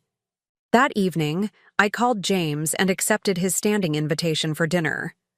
We met at a small French bistro downtown, far from the restaurants Robert and I had frequented over the years. "You look well," James said as we were seated. "There's a clarity about you." "I feel clear," I admitted, "for the first time in a very long time." Over cassoulet and a glass of Burgundy, I shared the broad outlines of my situation. The discovery of Robert's double life, my decision to file for divorce, the settlement offer I'd rejected that very day. James listened without interruption, his expression thoughtful. When I finished, he reached across the table and briefly squeezed my hand. "You're remarkable, Maggie," he said simply. "Most people would have either remained in denial or sought revenge. You're doing neither." "I don't feel remarkable," I countered. "Just awake. Like I've been sleepwalking for decades and suddenly opened my eyes." "That's exactly what makes you remarkable," James insisted. "The courage to wake up at 72 and begin again." We spoke of other things after that. Books we'd both read, places we hoped to visit, the progress of our literacy students. The conversation flowed easily, without the careful navigation around sensitive topics that had characterized my interactions with Robert. As James walked me to my car after dinner, he asked, "Would you like to attend the symphony with me next weekend?" Tchaikovsky, as promised. I hesitated, aware that accepting might signal a readiness for something more than friendship. Was I ready for that? The divorce wasn't final. The wound of Robert's betrayal was still fresh. Yet standing there in the gentle spring evening, I realized I wasn't the same woman who had discovered the birthday card just weeks ago. That woman had been defined by her marriage, her identity so thoroughly entangled with Robert's that she could barely imagine independent existence. This woman, the one considering James's invitation, was someone new, or perhaps someone very old, a self I'd set aside decades ago, now reclaimed. "I'd like that very much," I said. As I drove back to my apartment, I felt a curious blend of emotions: grief for what had been lost, uncertainty about what lay ahead, but beneath it all, a quiet, steady current of hope. Not hope pinned to any particular outcome or person, but hope rooted in my own newfound capacity for change, for growth, for authenticity. 50 years of marriage had ended. But perhaps something equally valuable was just beginning, a life truly my own. 3 weeks after Robert was served with divorce papers, Cedar Grove erupted with whispers. Despite my refusal to discuss the details with anyone outside my immediate family, rumors spread like wildfire through the community we'd called home for 5 decades. I first noticed it at the grocery store when Harriet Mills, president of the Garden Club and notorious gossip, approached me in the produce section. "Maggie, dear," she said, her voice dripping with artificial sympathy, "I just want you to know we're all thinking of you during this difficult time. If you need to talk." I selected a perfectly ripe avocado, testing its firmness with practiced fingers. "Thank you, Harriet, but I'm managing quite well." Her eyes narrowed slightly with disappointment. "Well, of course you are. It's just that, well, people are talking. About Robert and some woman in Pine Harbor. I thought you might want to set the record straight." I met her gaze directly. "The only record that matters is being handled by my attorney, but I appreciate your concern." I moved past her toward the checkout, sensing her frustration at my refusal to provide fresh fodder for the town's rumor mill. It wasn't the first such encounter, nor would it be the last. Cedar Grove was a community where appearances mattered, where long-standing marriages were foundations of the social order. Our divorce wasn't just a personal matter. It was a disruption to the town's carefully maintained facade of stability. Later that day, I received a text from Rebecca asking if she could stop by my apartment. My oldest daughter had been struggling, the most with the revelations about her father, vacillating between anger at his betrayal and grief for the family mythology that had suddenly crumbled. When she arrived, her eyes were red-rimmed from crying. "I saw Dad today," she said as I poured her tea in my small kitchen. "He asked me to talk to you, to convince you to accept his settlement offer." I set the teapot down with a sharp click. That was inappropriate of him. He shouldn't be putting you in the middle of this. Rebecca stared into her cup. "He's desperate, Mom. He says his reputation will be ruined if this becomes public. The bank board, the country club, all his clients." She trailed off, then looked up with conflicted eyes. "Would it be so terrible to take his offer? You'd be set for life." I sat across from her, choosing my words carefully. "Sweetheart, this isn't about money. It's about truth. For 50 years, I lived with a man who was deceiving me in the most fundamental way possible. I won't spend the rest of my life protecting his lies." "But what about us?" Her voice cracked slightly. "Dad says if this gets out, it will humiliate the whole family. Michael's law partners, Sarah's in-laws, Everyone will know. Everyone will know that your father made choices, I corrected gently. Not you. Not me. Him. Rebecca dabbed at her eyes with a tissue. He asked about about Thomas and Eliza, whether you're planning to contact them. The question caught me off guard. In all my planning, I hadn't considered reaching out to Robert's secret children. They were adults who had grown up believing whatever story Robert and Diane had crafted for them. Did they know about me? About Rebecca, Michael, and Sarah? Did they believe their father was simply divorced, widowed, or permanently unavailable due to work? I hadn't thought about it, I admitted. They're innocent in all this, just like you and your siblings. I'm not sure I want to meet them, Rebecca said hesitantly. But I also can't stop thinking about them. My half-brother and sister. It's so strange. I reached across the table and squeezed her hand. You don't have to decide anything now. Neither do I. This is uncharted territory for all of us. After Rebecca left, I sat at my window watching the spring rain tap against the glass, contemplating the ripple effects of Robert's deception. His secret had breached the boundaries he'd established, affecting not just our marriage, but now, our children's sense of family and identity. My phone chimed with a message from James. Symphony still on for Saturday? I could pick you up around 6 for dinner before the performance. His simple, straightforward communication was refreshing after the emotional complexity of the day. I typed back, looking forward to it. 6 works perfectly. That weekend, as James and I enjoyed a light dinner before the concert, I found myself relaxing for the first time in days. He wore a charcoal gray suit with a subtle blue tie that matched his eyes, looking distinguished but not stuffy.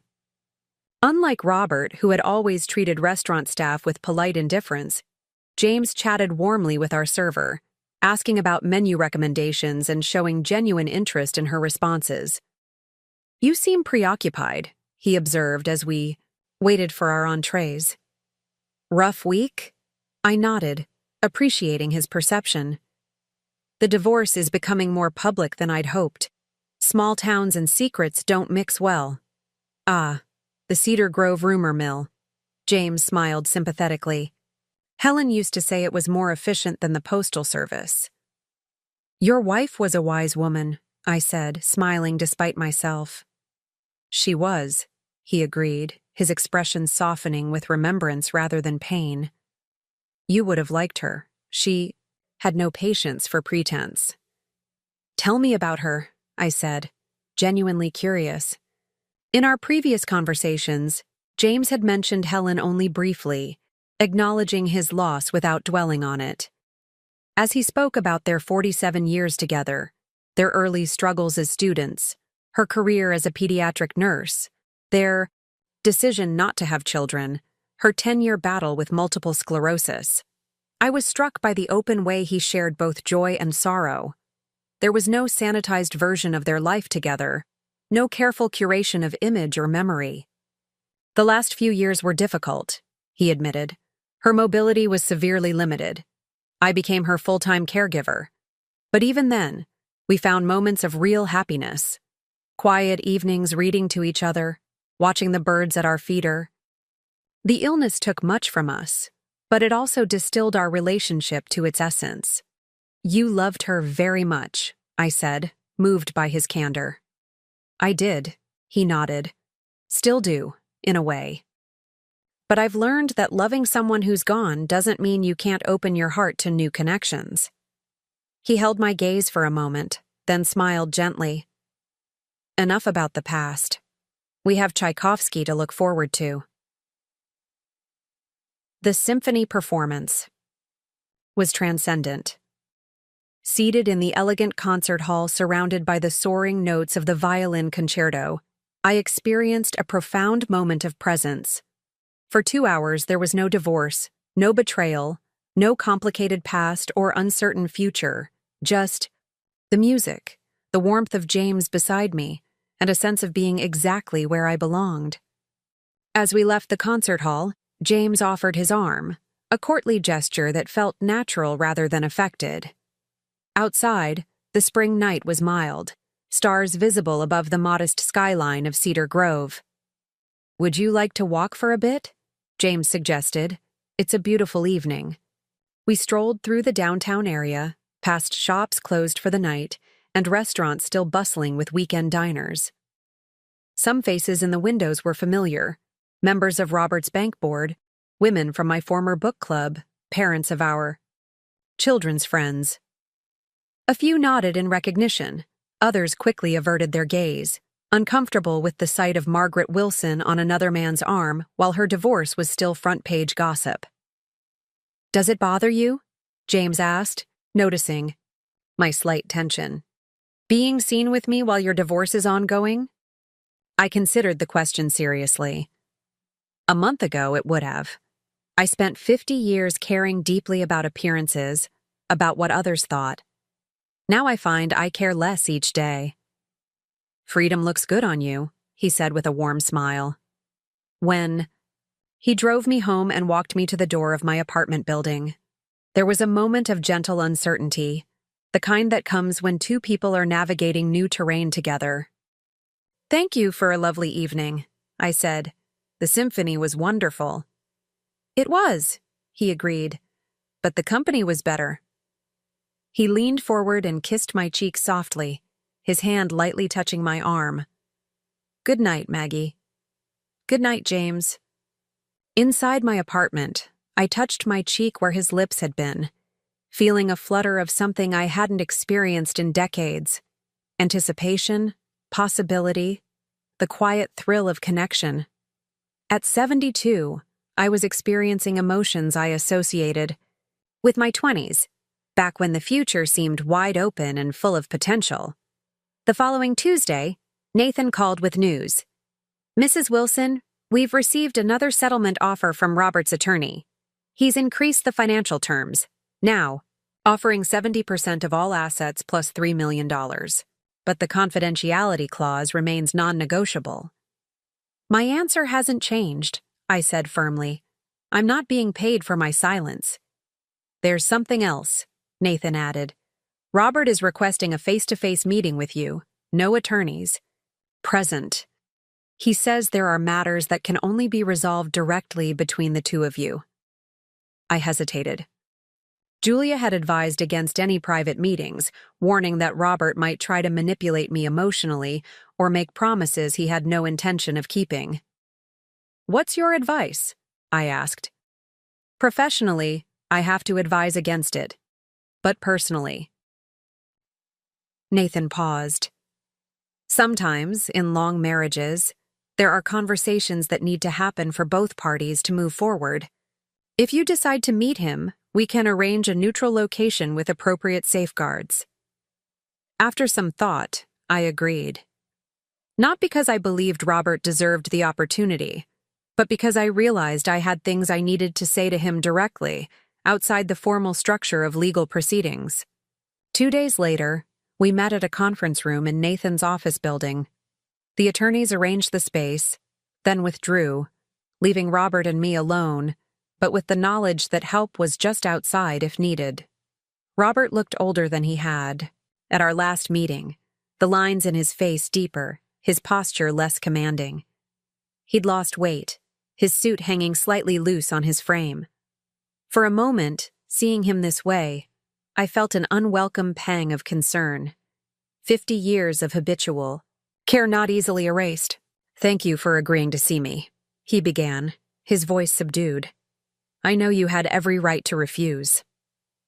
"Why did you want this meeting, Robert?" I asked directly. "Our attorneys are handling the divorce efficiently." He rubbed his hand over his face, a gesture of fatigue I recognized from our years together.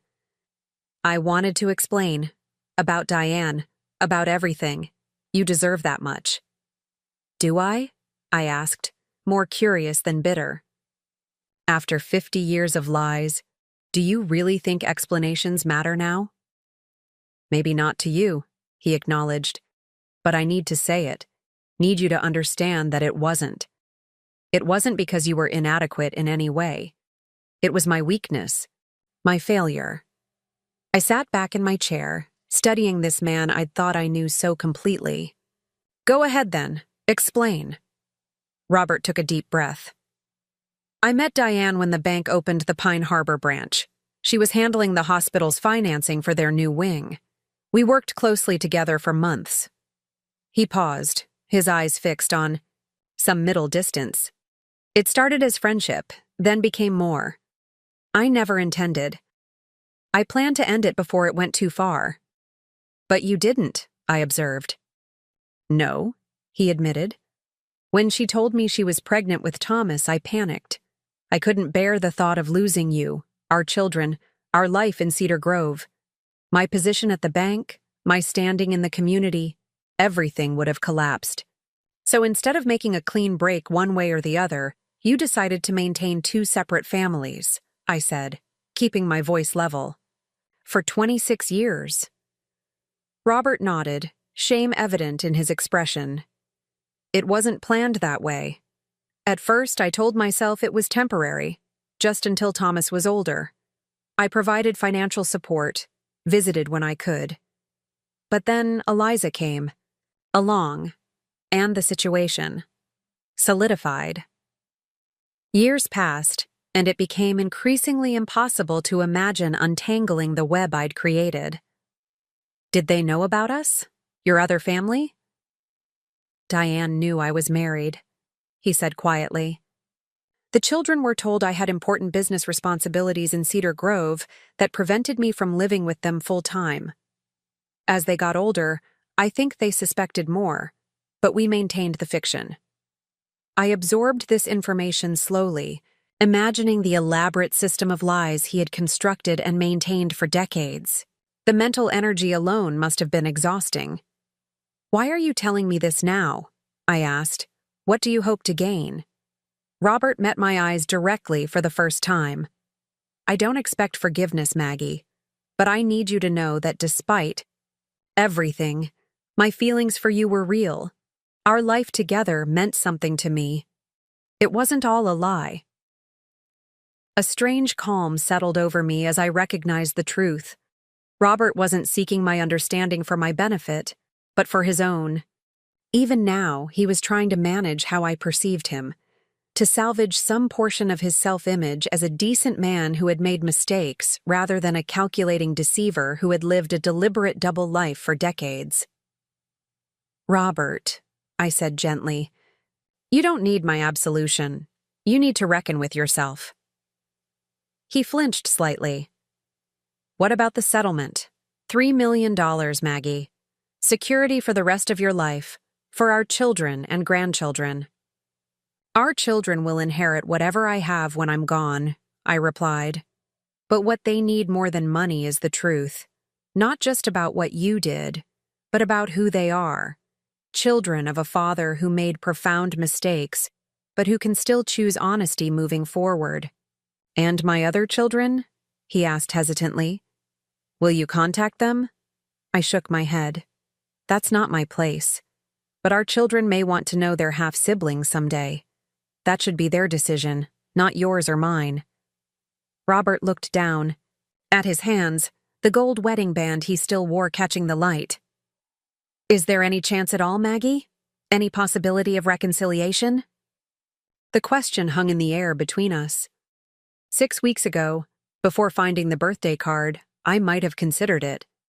Might have been so grateful for his contrition that I would have accepted whatever explanation he offered, whatever crumbs of affection he was willing to provide. But the woman sitting across from him now was not that Maggie. No, I said, my voice gentle but firm. That door is closed, Robert. We both need to move forward. As our meeting concluded, Robert paused at the door. I heard you were at the symphony last weekend, with James Henderson. The statement held a question, perhaps even an accusation. Yes, I confirmed, offering nothing more. That seems quick, he said, a hint of his old authority returning to his voice. I smiled, recognizing the irony. Quick? Robert, I spent 50 years with one man. I think I'm entitled to enjoy dinner and music with someone who appreciates my company without expectations. After he left, I remained in the conference room for a few minutes, processing our conversation. For decades, I had centered Robert in my life, his needs, his preferences, his schedule. Even as I'd discovered his betrayal and begun building my independent life, he had still occupied significant emotional real estate in my thoughts. But sitting there after our meeting, I realized something had shifted. The anger that had fueled my initial actions had evolved into something more nuanced. Not forgiveness, exactly, but a kind of release. Robert's choices were his burden to carry, not mine. That evening, I met Carol for dinner at a small bistro downtown, one of several new places I'd discovered since moving to my apartment. "How was it?" she asked as soon as we were seated. "Seeing Robert alone after everything?" "Surprisingly calm," I replied, scanning the menu with interest. He wanted to explain himself, to justify his choices. Mostly, I think he wanted absolution. "Did you give it to him?" Carol's tone was neutral, carefully avoiding judgment. "No," I said simply. "That's not mine to give. But I did listen. And in listening, I found I was ready to let go of some of the anger I've been carrying." Carol studied me over her glass of wine. "You seem different, Maggie. Lighter somehow." "I feel lighter," I acknowledged. "For weeks, I've been defining myself in opposition to Robert. What he did, how he betrayed me, how I would respond. Today I realized I'm ready to define myself on my own terms."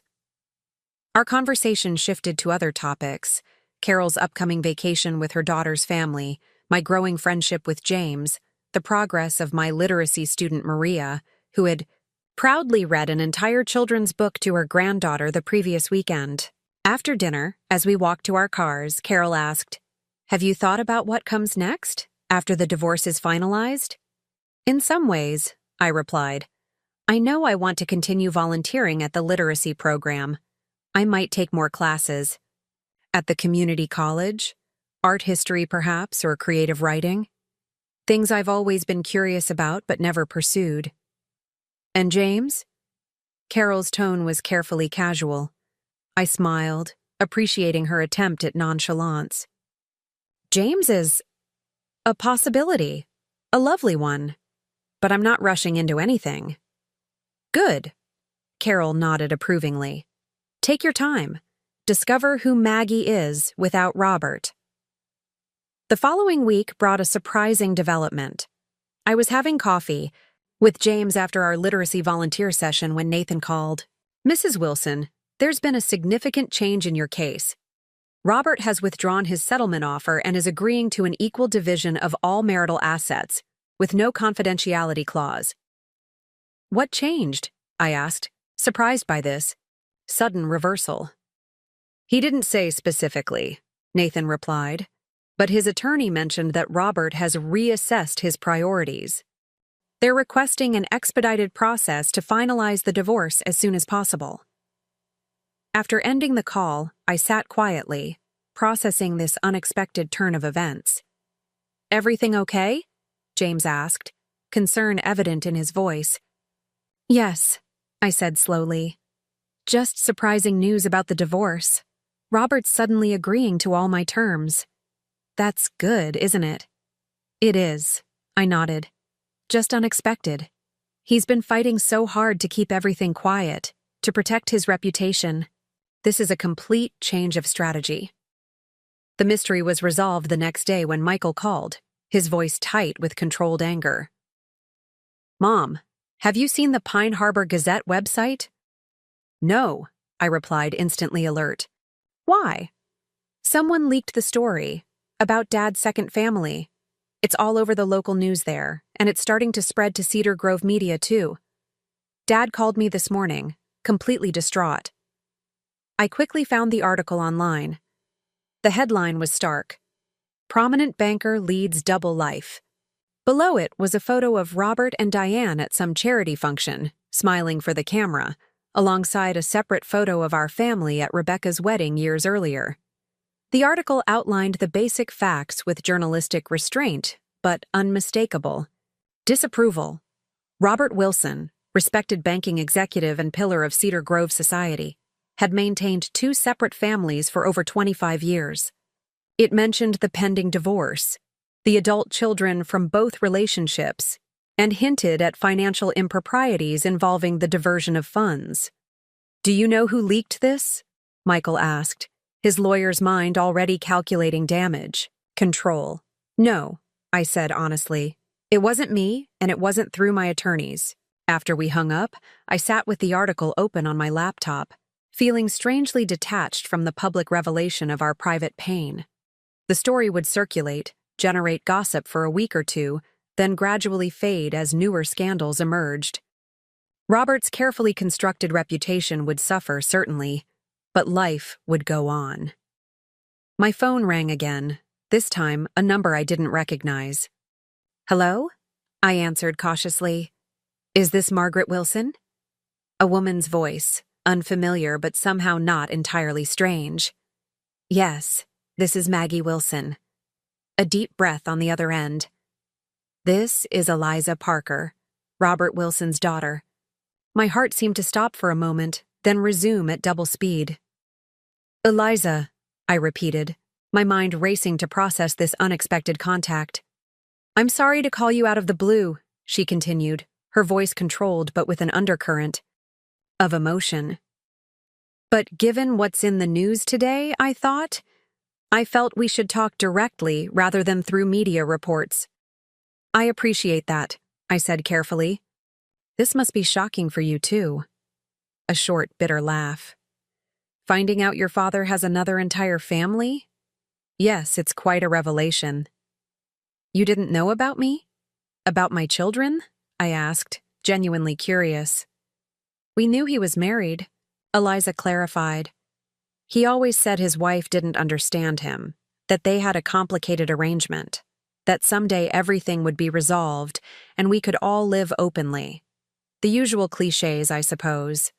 But we never knew your name, never. Saw pictures of you or your family. You were this abstract concept, not real people with real lives." The parallels were striking. Both families kept in careful ignorance of the details of the other. Both fed carefully crafted narratives that minimized the deception. "Do you know who leaked the story to the media?" I asked. "My brother, Thomas," Eliza admitted. "He found out Dad was planning to leave the country with our mother, abandoning us with vague promises of staying in touch. When he confronted him, Dad admitted the divorce proceedings and his financial troubles. Thomas was furious, felt we deserved to know the whole truth after a lifetime of half-truths." Pieces of the puzzle fell into place. Robert's sudden willingness to settle the divorce quickly, his abandonment of the confidentiality clause, all because the secret was already out, making his previous demands irrelevant. "I'm sorry you found out this way," I said, meaning it sincerely. "None of this is your fault, or your brother's, or my children's." "I know," Eliza said softly. "That's partly why I'm calling. I wondered if you think your children might be open to meeting us someday. Not now, obviously. Everything is too raw. But eventually, we are family, in some strange way." The question caught me off guard, but I found myself nodding even though she couldn't see me. "I think they might. When they're ready. It might help all of you to understand that you weren't alone in this deception." Our conversation continued for nearly an hour, carefully navigating the emotional complexities of our shared situation. I learned that Eliza was a pediatrician, married with 2 young children. Thomas was an architect, recently divorced, struggling with anger issues that now made more sense in context. They had grown up with a father who was present but absent, loving but distant, a man who appeared for important occasions but missed the daily texture of their lives. By the time we ended the call, I felt a curious connection to this woman. I'd never met, a daughter-in-law of sorts in the most unconventional sense. We promised to stay in touch, to potentially arrange a meeting between the siblings when emotions had settled.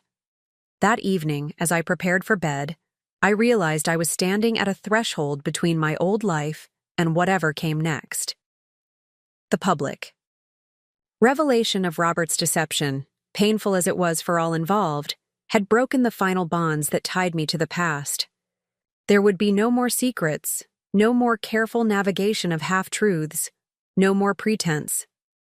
For the first time in my adult life, I could simply be Maggie, not defined by my relationship to Robert or my status as a betrayed wife, but as a woman, in her own right, with her own choices to make and her own future to shape. As I drifted toward sleep, I found myself thinking not of Robert or the divorce or the media coverage, but of the symphony performance with James, of Maria's proud smile as she read to her granddaughter, of the art history class I'd enrolled in for the summer term. Small pleasures, personal achievements, genuine connections, the building blocks of a life reclaimed. Outside my apartment window, the lights of Cedar Grove twinkled in the spring darkness. Somewhere out there, Robert was facing the collapse of his carefully constructed world. Diane was perhaps contemplating a future different from what she'd been promised. Thomas and Eliza were processing revelations that changed their understanding of their family history. I felt compassion for all of them, but no longer responsibility. For 50 years, I had anchored my identity in being Mrs. Robert Wilson. Now, at 72, I was finally discovering who Margaret had been all along, a woman of strength, resilience, and capacity for joy I had never fully recognized. Tomorrow would bring new challenges, new conversations, new decisions. But tonight, for the first time in longer than I could remember, I fell asleep without wondering what Robert would think, without calculating how my choices might affect his, comfort or convenience, without surrendering my needs to maintain the illusion of a perfect marriage. Tonight, I slept the untroubled sleep of a woman coming home to herself at last. 6 months after discovering Robert's birthday card, I stood in the courthouse hallway waiting for my attorney. The marble floors gleamed under fluorescent lights, and the wooden benches lining the walls were polished to a soft glow by decades of anxious hands. Today was the final hearing for our divorce, the legal conclusion to 50 years of marriage.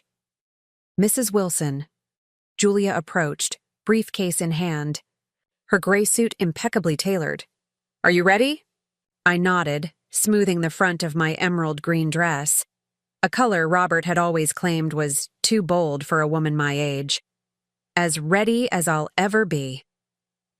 Inside the courtroom, Robert and his attorney were already seated at the opposite table. Robert glanced up as I entered, his expression unreadable. He looked older, diminished somehow, the confident posture of the successful banker replaced by the slumped shoulders of a man facing consequences long deferred. The proceedings were mercifully brief. The judge reviewed our settlement agreement, confirmed our mutual consent, and with the stroke of a pen, dissolved 5 decades of matrimony. No dramatic speeches, no last-minute revelations, just the quiet conclusion of legal paperwork. "Congratulations," Julia said as we exited the courtroom. "You're officially divorced." The word hung in the air between us. Divorced. At 72, I had become something I never imagined. A single woman, legally unbound from the man who had defined much of my adult identity. "How do you feel?" Julia asked, studying my face. I considered the question seriously. "Lighter," I said finally. "Like I've set down a heavy suitcase I've been carrying for years." Outside the courthouse, autumn sunlight bathed Cedar Grove in golden light. The maple trees lining the square had begun their transformation, their leaves shifting from green to vibrant oranges and reds. A reminder that change, while sometimes painful, could also be beautiful. Robert emerged from the building a few minutes after us, his attorney at his side. He hesitated when he saw me standing on the steps, then approached with cautious determination. "Maggie," he said, his voice rough with emotion I couldn't quite identify. May I speak with you for a moment? Julia raised an eyebrow in silent question. I nodded, indicating I was comfortable with a brief conversation. I'll wait by the car, she said, giving Robert a pointed look before walking toward the parking lot. Robert and I stood facing each other in awkward silence, 50 years of shared history between us and now an uncertain future ahead. So that's it, he said finally. Half a century ended in a 15-minute hearing. The marriage ended long before today, Robert, I replied gently. We're just making it official. He nodded, acknowledging the truth of my statement. The bank asked for my resignation last week. Too much negative publicity. 50 years of service, and they couldn't wait to distance themselves. I felt a flicker of compassion despite everything. Robert's identity had been so thoroughly entwined with his professional status, his standing in the community. Now that was gone too. What will you do? I asked. I'm not sure, he admitted. Diane and things are complicated. She's angry. About the retirement plans falling through. About everything becoming public. He gave a bitter laugh. Turns out neither of my lives was built on very solid ground.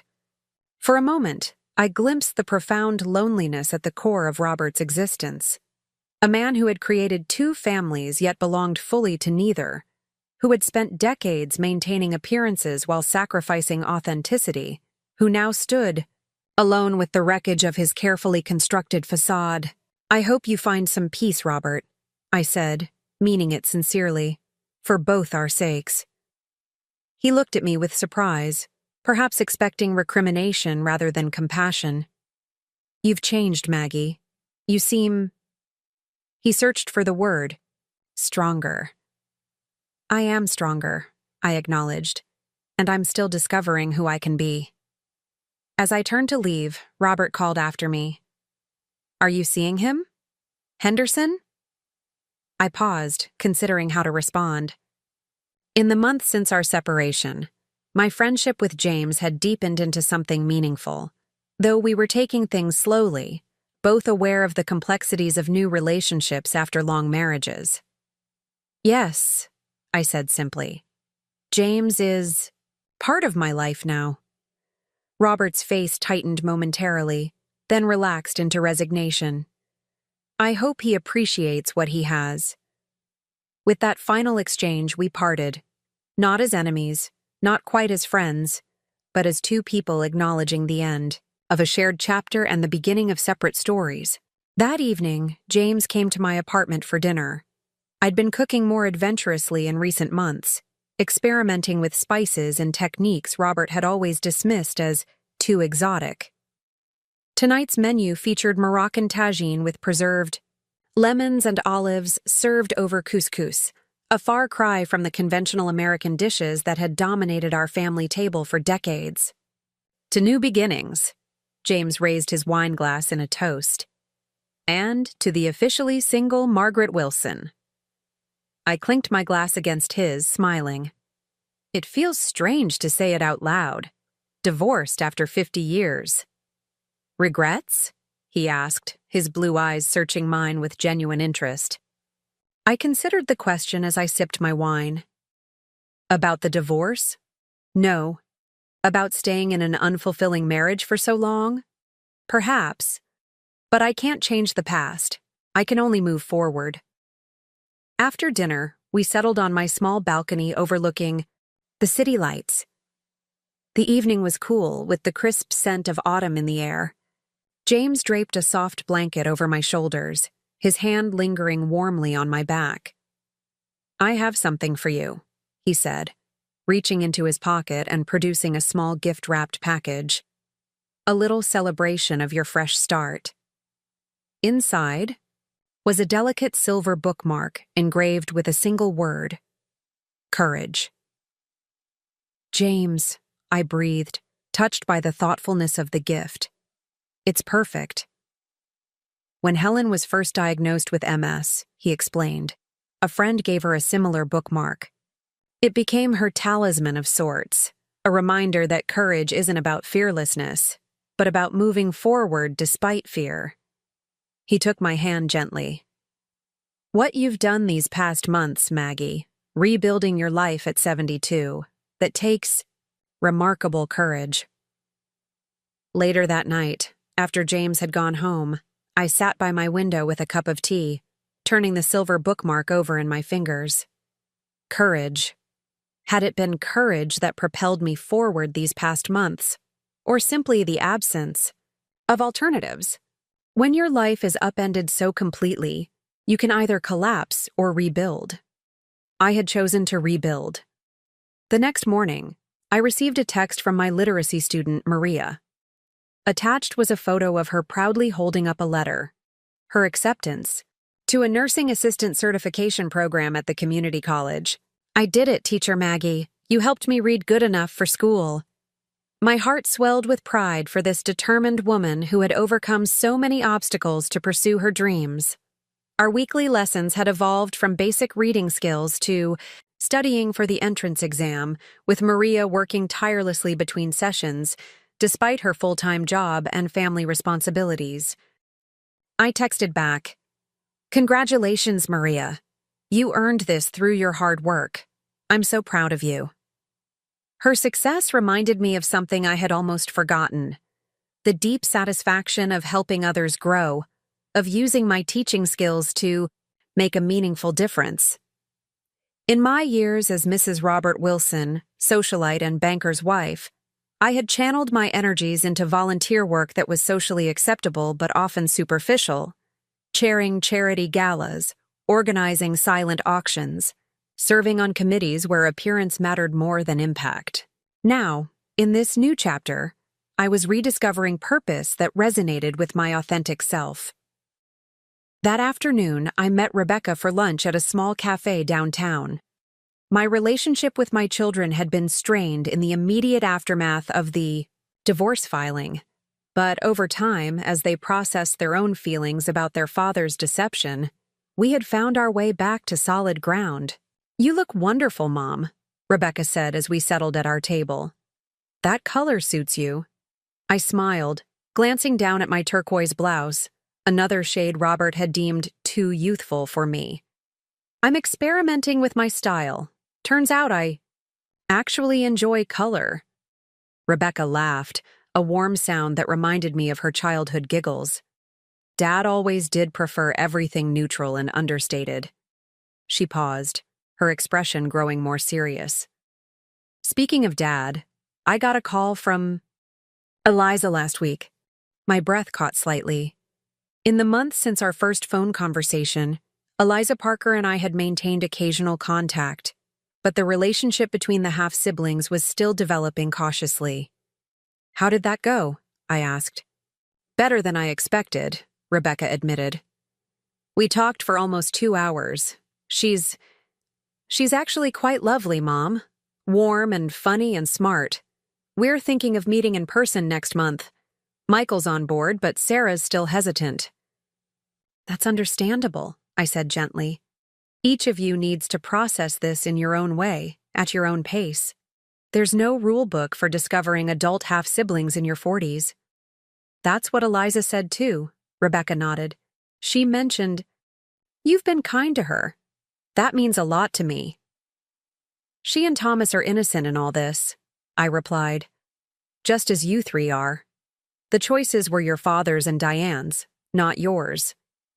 After lunch, as Rebecca and I walked to our cars, she linked her arm through mine, a gesture of affection she hadn't offered in months. "I'm proud of you, Mom," she said unexpectedly.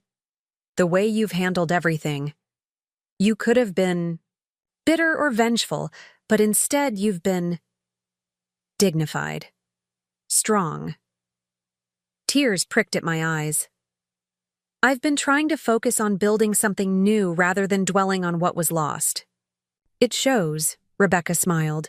"Dad seems diminished somehow. But you're blossoming." That evening, I attended my art history class at the community college. For the first time since discovering Robert's betrayal, I found myself thinking about him with something approaching compassion rather than anger or hurt. According to our children, he was struggling to adjust to his diminished circumstances, his banking career over, his social standing in Cedar Grove irreparably damaged, his relationship with Diane strained by the public exposure of their arrangement. While I had been building a new life brick by brick, my downtown apartment, my friendship with James, my volunteer work, my classes, Robert had been watching his carefully constructed world crumble around him. There was a poetic justice in that outcome, but I took no pleasure in his suffering. After class, I checked my phone to find a message from James. Beautiful evening for stargazing. Observatory open late tonight for the meteor shower. Interested?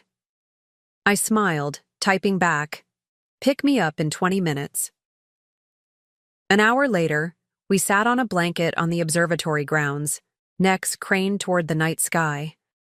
The meteor shower had drawn a small crowd of astronomy enthusiasts, their excited murmurs creating a gentle backdrop to the celestial display. There! James pointed as a streak of light flashed across the darkness. Make a wish.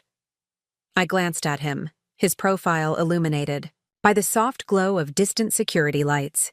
At 70, he had the energy and curiosity of a much younger man, his eyes bright with enthusiasm for the wonders above us.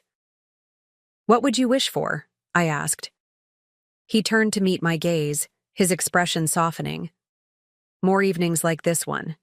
More moments of beauty shared with someone who appreciates them. In the darkness, his hand found mine, our fingers intertwining naturally. We sat in comfortable silence as more meteors streaked overhead, each silent flash a reminder of how, briefly, we illuminate the universe. Maggie, James said quietly, I know we've been taking things slowly, and I respect that. But I want you to know that I'm falling in love with you. After Helen died, I never expected to feel this way again. My heart quickened at his words. At 72, I had thought certain chapters of my life were closed forever. Romance, passion, the tender vulnerability of new love. Yet here I was, hand in hand with a good man under a canopy of stars, feeling possibilities unfold that I had long since abandoned. I'm scared, I admitted softly. After 50 years with one person, after discovering how thoroughly I could be deceived. Trust doesn't come easily. James nodded, his thumb tracing gentle circles on my palm. Of course you're scared. You've been through an earthquake that shattered the foundation of your life. Rebuilding takes time. He smiled gently. I'm not asking for promises, Maggie. Just openness to whatever this might become. As another meteor blazed across the sky, I leaned against his shoulder, allowing myself to feel the simple comfort of connection without expectation or demand. I think I can manage that, I whispered. In the months that followed, life settled into new rhythms. The divorce receded from local gossip as fresher scandals emerged to capture Cedar Grove's attention. I continued volunteering at the literacy program, expanding my role to help develop curriculum for adult learners. My art history class led to a painting workshop, where I discovered a modest talent for watercolors, something I might never have explored in my previous life. James and I grew closer, our relationship deepening with shared experiences and honest conversation. We traveled to Chicago for a weekend to see the Art Institute, spent a week exploring the autumn foliage in New England, and established simple traditions like Sunday morning coffee at Riverside Cafe. He never pushed for commitments I wasn't ready to make, content to let our connection evolve at its own pace. 1 year to the day after finding Robert's birthday card, I hosted a dinner party in my apartment, a deliberate celebration of my new life rather than a mourning of what was lost. Around my table gathered those who had supported me through transformation. Carol, whose unwavering friendship had been my anchor. James, whose gentle patience had opened my heart to new possibilities. Maria, whose determination had reminded me of the joy of teaching. And to everyone's surprise, Rebecca and Eliza, who had cautiously forged a sisterly bond despite the complicated circumstances of their connection. As we shared food and wine and laughter, I looked around at these dear faces and felt a profound gratitude wash over me. My life had taken an unexpected turn at 72, shattering the identity I had cultivated for half a century. Yet from those broken pieces, I had crafted something authentic and beautiful, a life truly my own, filled with genuine connections and purposeful days. Later, as the evening wound down and guests departed with warm hugs and promises to gather again soon, James lingered, helping me clear away dishes and wine glasses.